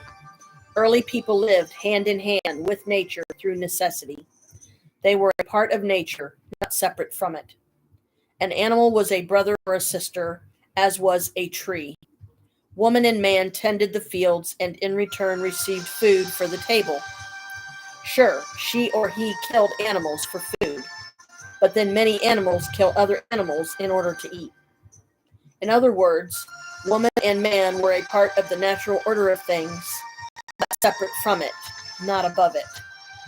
Modern men and women have lost much, if not all, of that closeness with nature. Civilization has cut them off, but not so the witch. Even today, in this mechanized, super sophisticated world that this branch of nature, woman and man, has created, the Wicca retain their ties with Mother Nature. In books such as Brett Bolton's The Secret Power of Plants, we are told of the incredible, extraordinary, healthy reaction of plants to kindness, of how they feel and react to both good and evil, how they express love, fear, hate, something that might be borne in mind by vegetarians when they become overcritical of meat eaters, perhaps. This is no new discovery. Witches have always known it. They have always spoken kindly to plants. It is not unusual to see a witch walking through the woods stop and hug a tree. It is not peculiar to see a witch throw off her or his shoes and walk barefoot across a plowed field. I've done that before. This is all part of keeping in touch with nature, of not losing our heritage. If ever you feel completely drained, if ever you are angry or tense, go out and sit against a tree. Choose a good solid tree, oak or pine are good, and sit down on the ground with your back straight, pressed up against the trunk. Close your eyes and relax. You will feel a gradual change come over you. Your tension, your anger, your tiredness will disappear. It will seem to drain out of you. Then, in its place, you will feel a growing warmth, a feeling of love and comfort. It comes from the tree. Accept it and be glad. Sit there until you feel completely whole again. Then, before leaving, stand with your arms about the tree and thank it. Take time to stop and appreciate all that is about you. Smell the earth, the trees, the leaves. Absorb their energies and send them yours. One of the contributing factors to our isolation from the rest of nature is the insulation of our shoes. Whenever you can, go barefoot. Make contact with the earth. Feel it, absorb it. Show your respect and love for nature and live with nature. In the same way, live with other people. There are many whom you meet in the course of your life who could benefit from their encounter with you. Always be ready to help another in any way you can. Do not ignore anyone or look the other way when you know they need help. If you can give assistance, give it gladly. At the same time, do not seek to take charge of another's life. We all have to live our own lives. But if you are able to give help, to advise, to point the way, then do so. It will then be up to the other to decide how to proceed from there. The main tenet of witchcraft, the Wiccan Rede, is, and it harm none. Do what thou wilt. Do what you will, but do not do anything to harm another. It is as simple as that. In April 1974, the Council of American Witches adopted a set of principles of Wiccan belief. I personally subscribe to those principles and list them here. Read them carefully. Number 1, we practice rites to attune ourselves with the natural rhythm of life forces marked by the phases of the moon and the seasonal quarters and cross quarters. 2, we recognize that our intelligence gives us a unique responsibility towards our environment. We seek to live in harmony with nature, an ecological balance, offering fulfillment to life and consciousness within an evolutionary concept.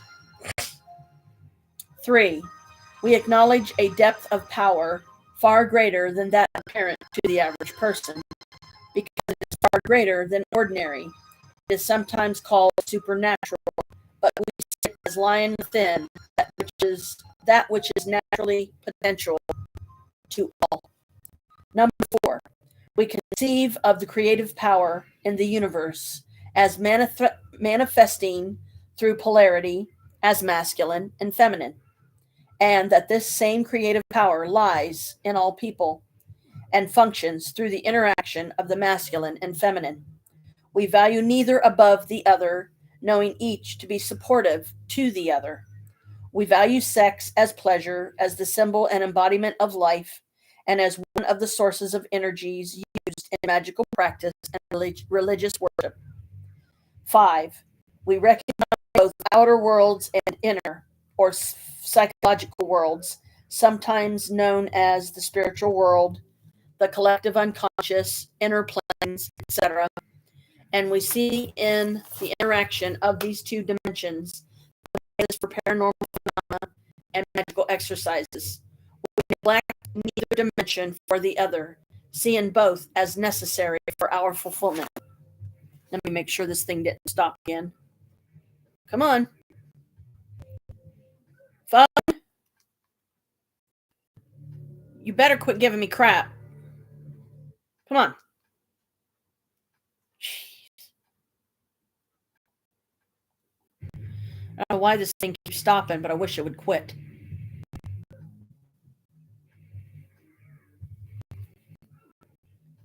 Hello? Why is this thing doing this?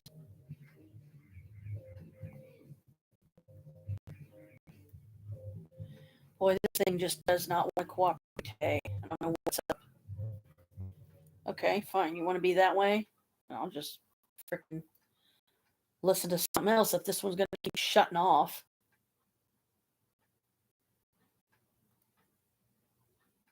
Hello?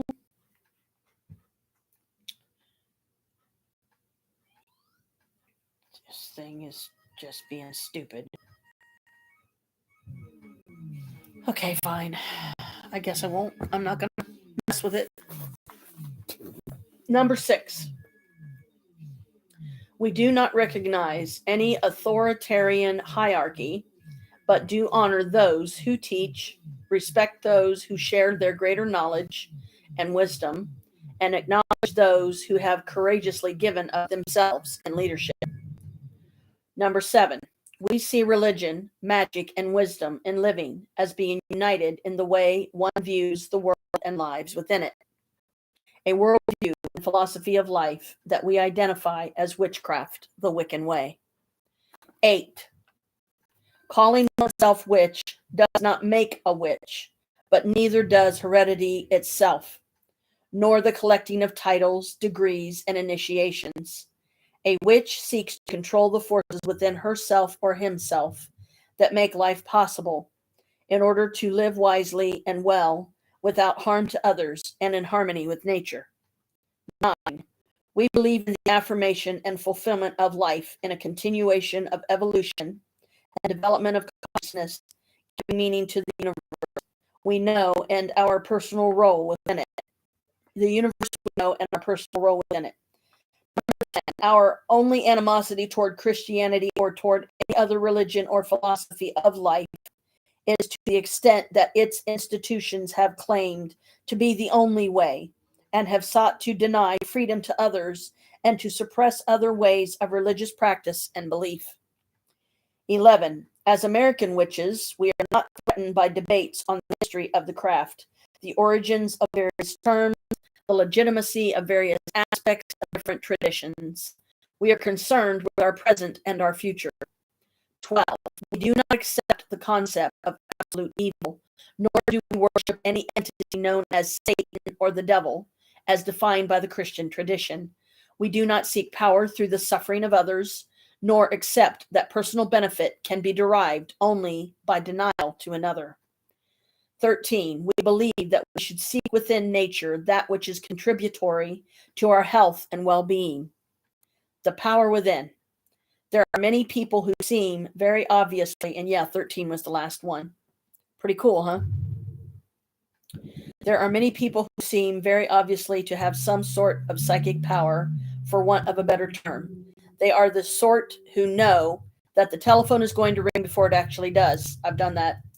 and who is on the other end of the line before they pick up the receiver. I've done that too.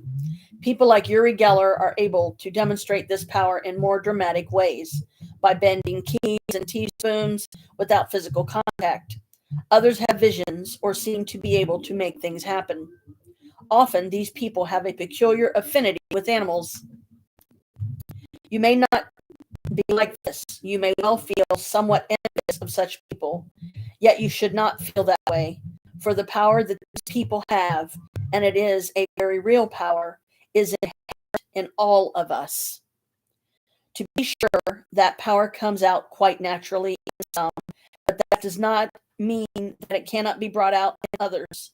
The aura, which will be dealt with extensively in a later lesson, is a visible manifestation of this power. I can see auras around people. It's their, it's a life force thing on the outside, and it's got all different colors. It's pretty cool. I read my aura thing on here once. The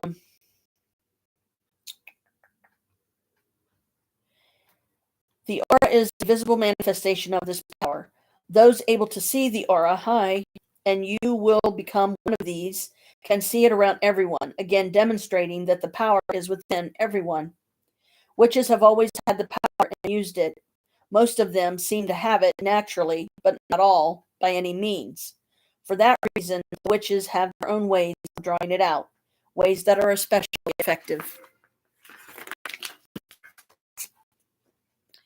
In the magazine, Everyday Science and Mechanics for September 1932 appeared the following report. Human tissues produce deadly radiations. Rays emitted from human blood, fingertips, noses, and eyes kill yeast and other microorganisms, according to Professor Otto Rahn, working at Cornell University. Yeast, such as used in making bread, was killed in 5 minutes merely by the radiation from the fingertips of one person. When a quartz plate, half-inch, was interposed, it took 15 minutes for the yeast to die. In tests of fingers, it was found that the right hand was stronger than the left, even in left-handed persons. Professor Rahn, R-A-H-N is how you spell that last name, continued his experiments and published results in Invisible Radiations of Organisms, Berlin, 1936. Speaking at a meeting of the American Association for the Advancement of Science, he explained how the rays seem to come out most strongly from the fingertips, the palms of the hands, soles of the feet, the armpits, the sex organs, and in women only, the breasts. Dr. Harold S. Burr of Yale University spoke of similar experiments and conclusions when addressing the Third International Cancer Congress. Witches have always believed in this power coming from the body and have developed ways to increase it, collect it, and use it to do what we term magic. Professors Rahn and Burr showed the destructive use of this power, but it can be used equally effectively, constructively. Here is a simple experiment you can try with a friend. Have the friend stripped to the waist and sit with his back to you. Now extend your hand with the palm down and fingers together, straight out to point at his or her back. Keep the tips of the fingers an inch or so away from the surface of the skin. Now slowly move your hand up and down along the line of his or her spine. See illustration. There's a picture in here that shows you how to do it. Try to keep your arms straight and concentrate your thoughts on sending all your energies out along your arm and into your hand and fingers. You will probably get quite a reaction from your friend as your power makes contact. He or she might feel a strong tingling sensation, heat, or even what seems like a cool breeze. He or she will feel something. If you want to see the picture, it's right there.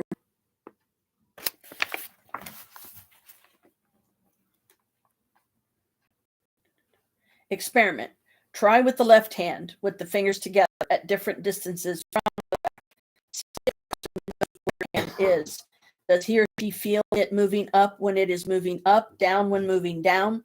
You will find that the intensity of the power varies dependent upon your physical health and also upon the time of the day and the day of the month. Keep records and note when it is the best time for you to generate energy. Spells and charms. Charms are the part of witchcraft most commonly used by the solitary witch. Spells are done by full coven, certainly, but there are very effective ones that can be done by the individual.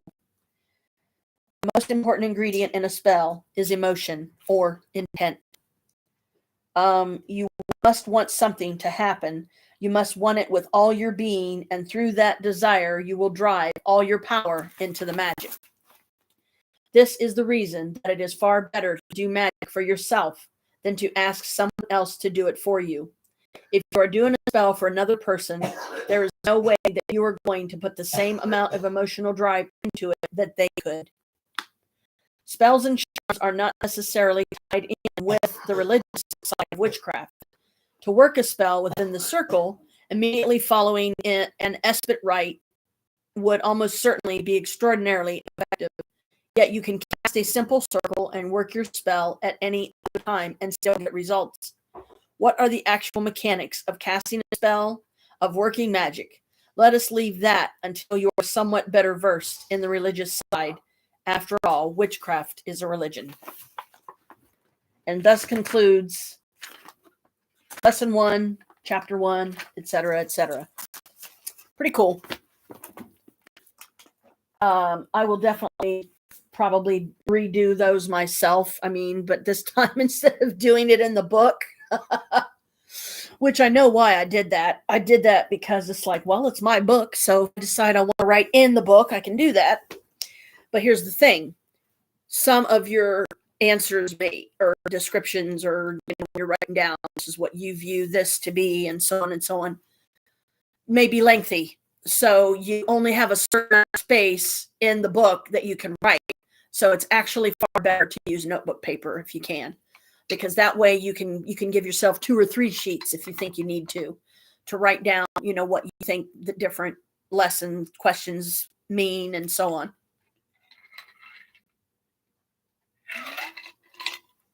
And bloody hell, it stopped again. Why does my music keep stopping? It's fucking crazy. Stupid.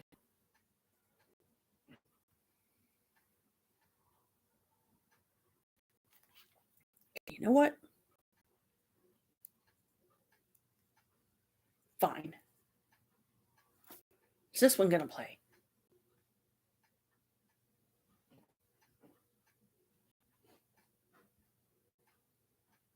Okay, fine. It don't seem to want to play, so I'm not going to mess with it anymore. I don't know why it's not, but it's not. I'll give a minute here to bring up some meditative stuff this way.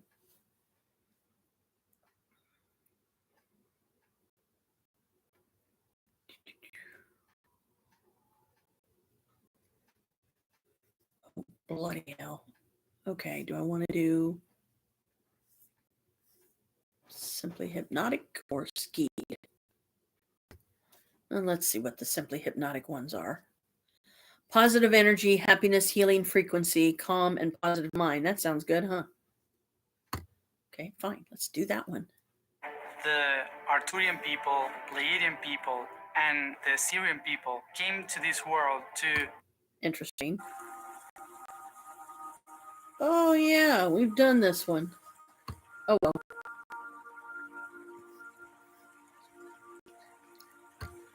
Hey, can always use some positive, right? Some positive energy, especially with how much the crappy weather is it brings a lot of us down because we can't get out and do a bunch of stuff.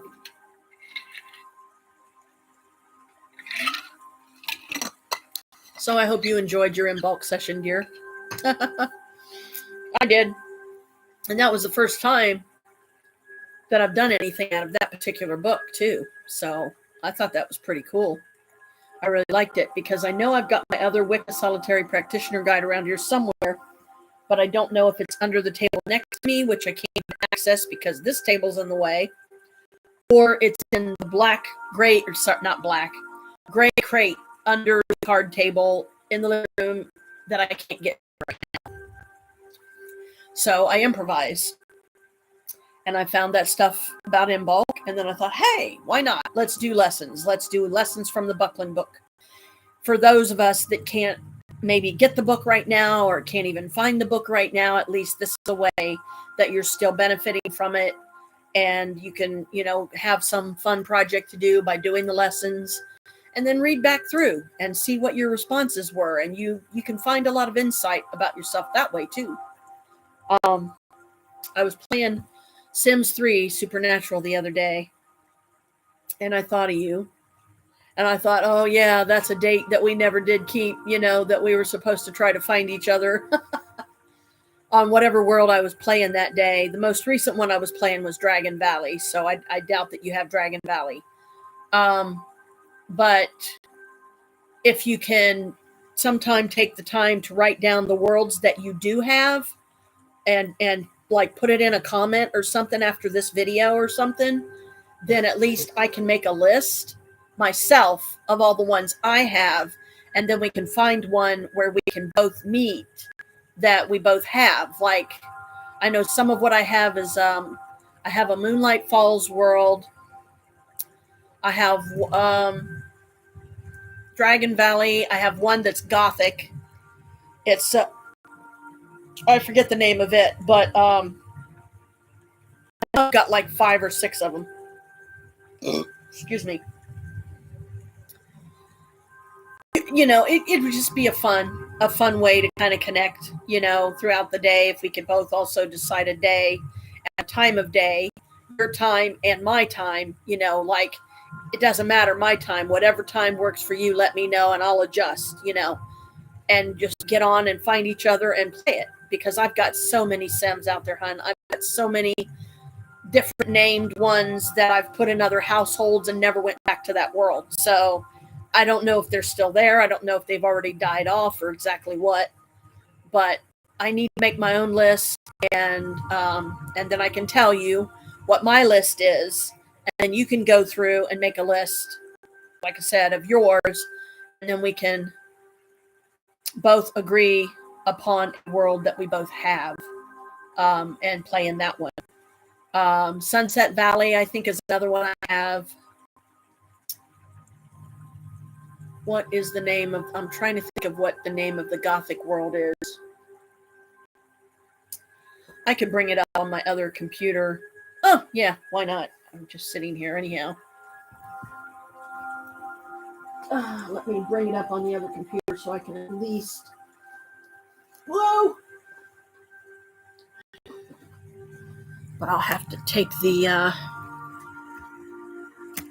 little chip, this little tiny thing, out of here and put it in it goes to this mouse. This chip goes to this mouse. Because I know I meant to do that. I never did. And I mean, to me, it's just an idea. It's something fun that we can do sometime. I love playing my sim worlds. I can let spend an entire day playing one of my sim worlds, and I have before. Like, I try to make it a point to look up at what time of the day it started, and then try to write it down just for fun, just for like, oh my god, I played that for 8 hours, dang, or something like that, something along those lines. I gotta wait until my other system boots up. It's so slow. I seriously need to get some more memory for it, because I don't think it's at capacity, or can't remember if it is. And a lot of times part of what makes a computer slow is it's low on memory, because the memory is what gives it a lot of its speed. Not saying all of it, but a lot of it. And I unplugged my speakers too, so I'll have to plug those back in. Well, no, I won't have to plug them back in unless I actually go to play it, which I don't know. If I'm going to play that, though, I would I wouldn't be able to concentrate on both at the same time. So I would end the live stream so that I could focus fully on my my world, on the sim world that I'm playing.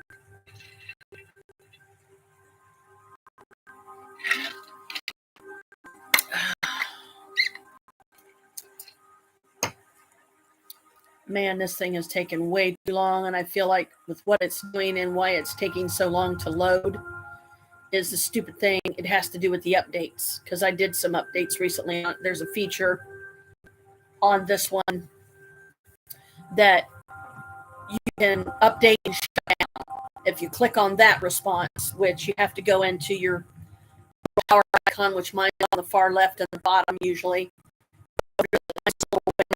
click on it, and then it brings up that other page, and then you can when I'm going to shut it off, then by letting the computer shut it down, not by me shutting it down by physically pushing the button, then it'll be in that bracket there, update and shut down or restart now. I mean, because a lot of times you have to, when you do the updates, of course, you know this probably, you have to restart the computer. So if it says, would you like me to restart the computer now? Then yeah, I usually put that option as, let's do that. And I need to change my wallpaper. I think I'll change it to a Valentine. The lock screen and the main screen. Come on, you stupid thing. What are you doing? Are you going to freaking show up or what?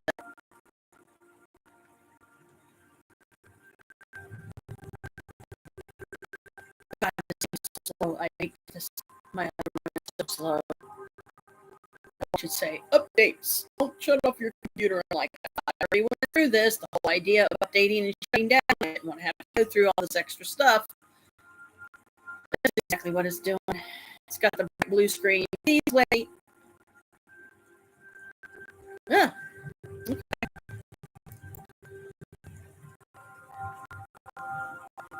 It's way, way, way too slow.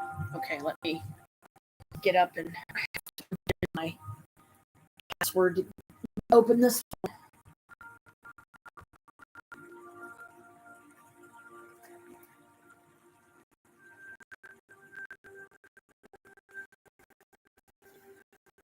Okay. Turn this around a little bit so you can still see. Holy hell. Okay.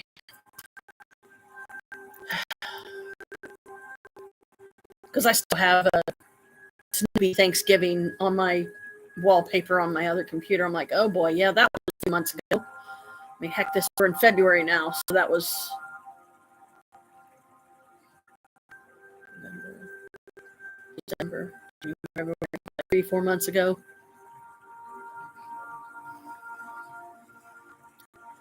I hate how slow this thing is.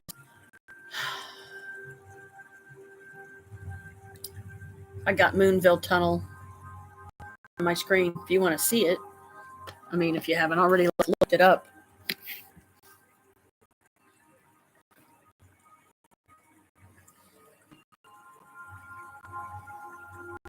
I can't get the camera in the right place. But it's a picture of Moonville Tunnel that I took some time ago. Let's see. Let me go into this first and go ahead and change my wallpaper, because if I don't, I won't.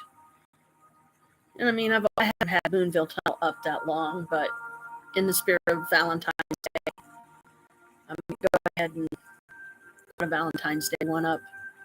2 different ones for the Valentine's Day, like lock screen for one and then home screen for the other.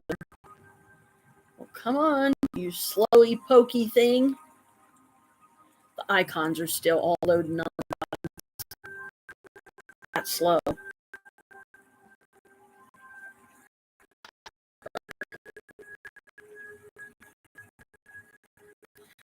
Like the world that I was playing last, I know I call it Janelle's Vista. And that, like I said, it was Dragon Valley. It was the world that I was playing. So, come on.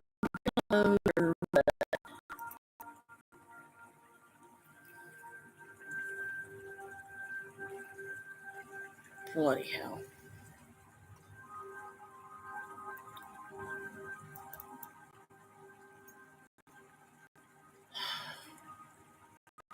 Because I have to get it on a certain screen, before I can change the wallpaper. And then I have to punch in that I'm looking for Valentine's Day wallpaper. Maybe I'll do Valentine's Day Wicca, see what it comes up with. That'd be neat, wouldn't it?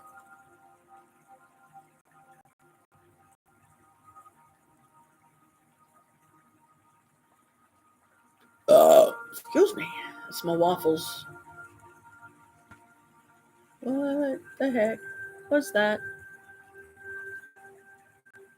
Some weird screen popped up on it that I didn't recognize, but then it went away because it was just a little screen. It was white, and then it went back off, so I'm not sure why.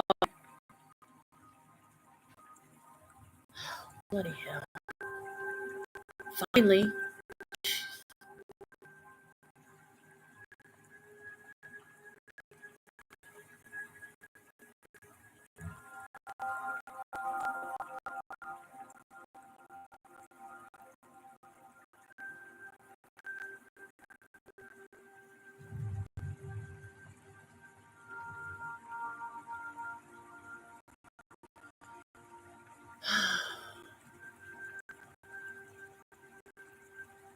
God's bless my patience. God's bless my patience. God's bless my patience.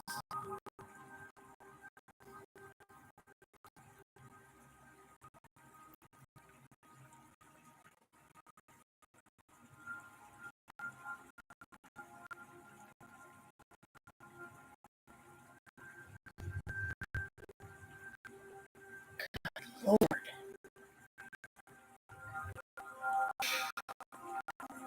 I heard it slow. Dang. Okay, I'm gonna have to punch in.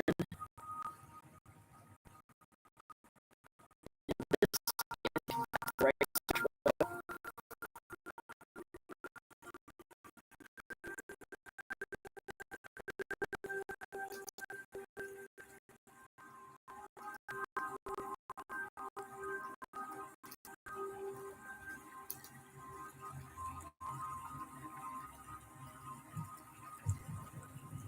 See what it brings up.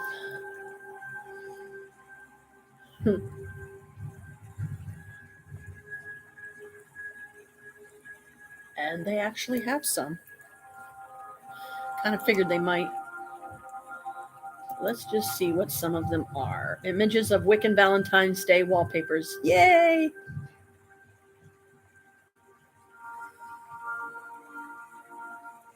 Download the app. Come on.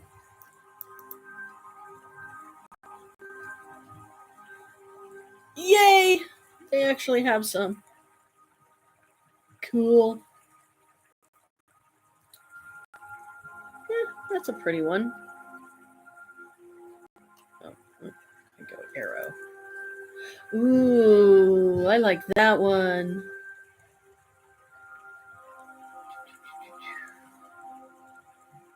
Save.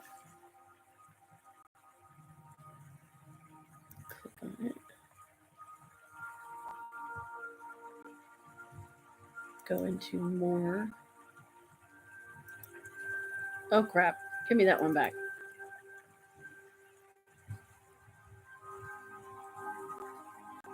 Give me the dragon back. What are you doing? Where did the dragon go?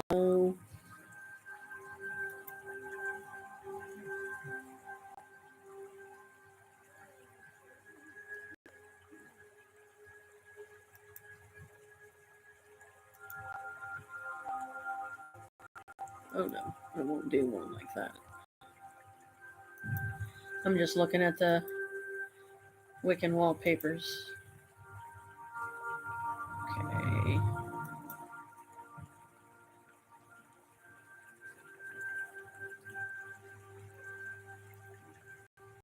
That one's cute. I don't know how it's Valentine's Day though.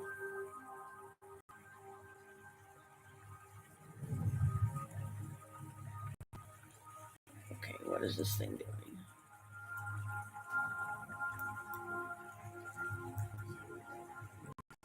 I don't know what this thing's doing. I'm trying to...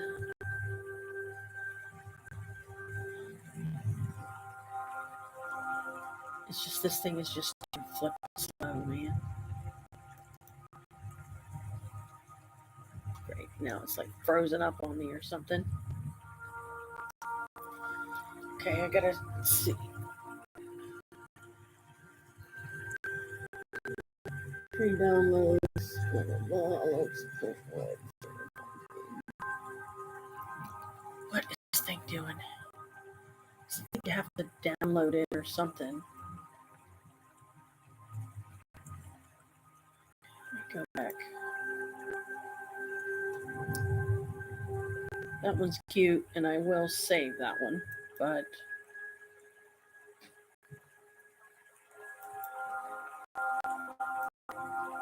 ooh, that one's pretty.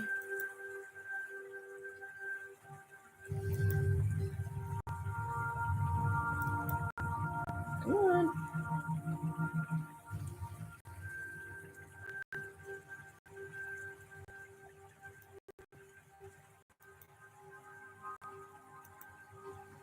Blessed be. That's not really. And see, I don't know where it saves them to. Too small.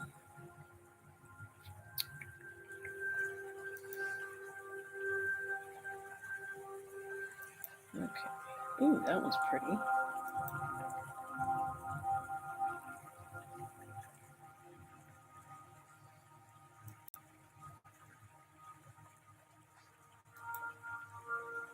Oh, definitely that one. That's Care Newness. That's a pretty one. Like, not all of these are Wiccan, so.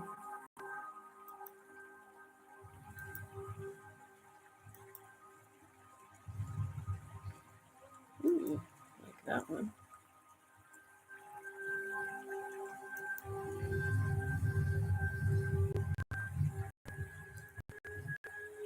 Open image in new tabs.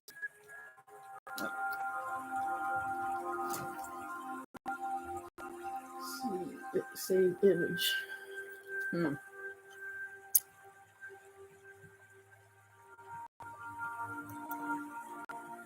Sometimes you have to save it before you can.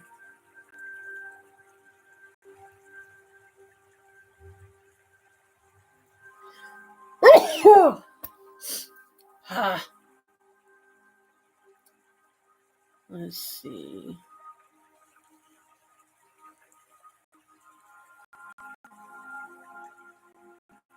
God, this thing is way too slow.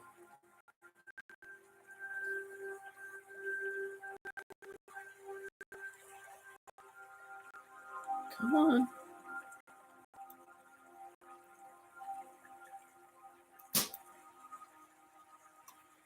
This thing is just going too slow, and it keeps freezing up on me.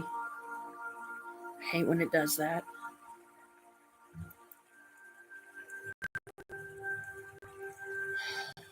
Bloody.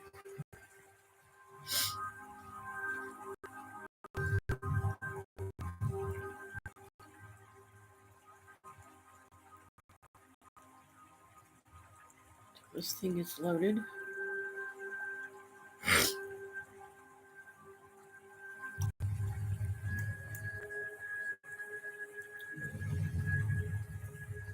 Save as.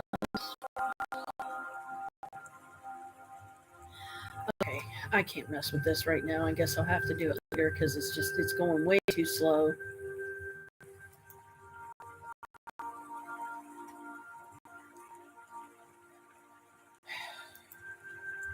There's my dragon.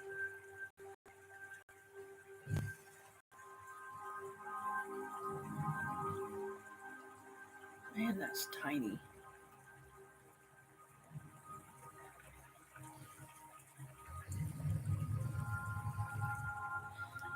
I'll have to freaking do this one later. I'm gonna have to do it later. Because I can't. I'm getting too distracted. Okay. Let me do what I originally started to do. You still with me, sweetie? You haven't said anything in a while. If you're busy or, you have to go, I understand. Don't worry, you're not going to miss anything. You can always watch this later. And according to this, you're not on anymore. So if the connection was too choppy and you lost it, I'm sorry. Sorry to hear that. But I love it. I hope you enjoyed the Imbolc live stream, and I'm going to go ahead and end this live stream because you said it was getting really choppy. So I love you. Love you, boys. Blessed be. Talk to you later, hon.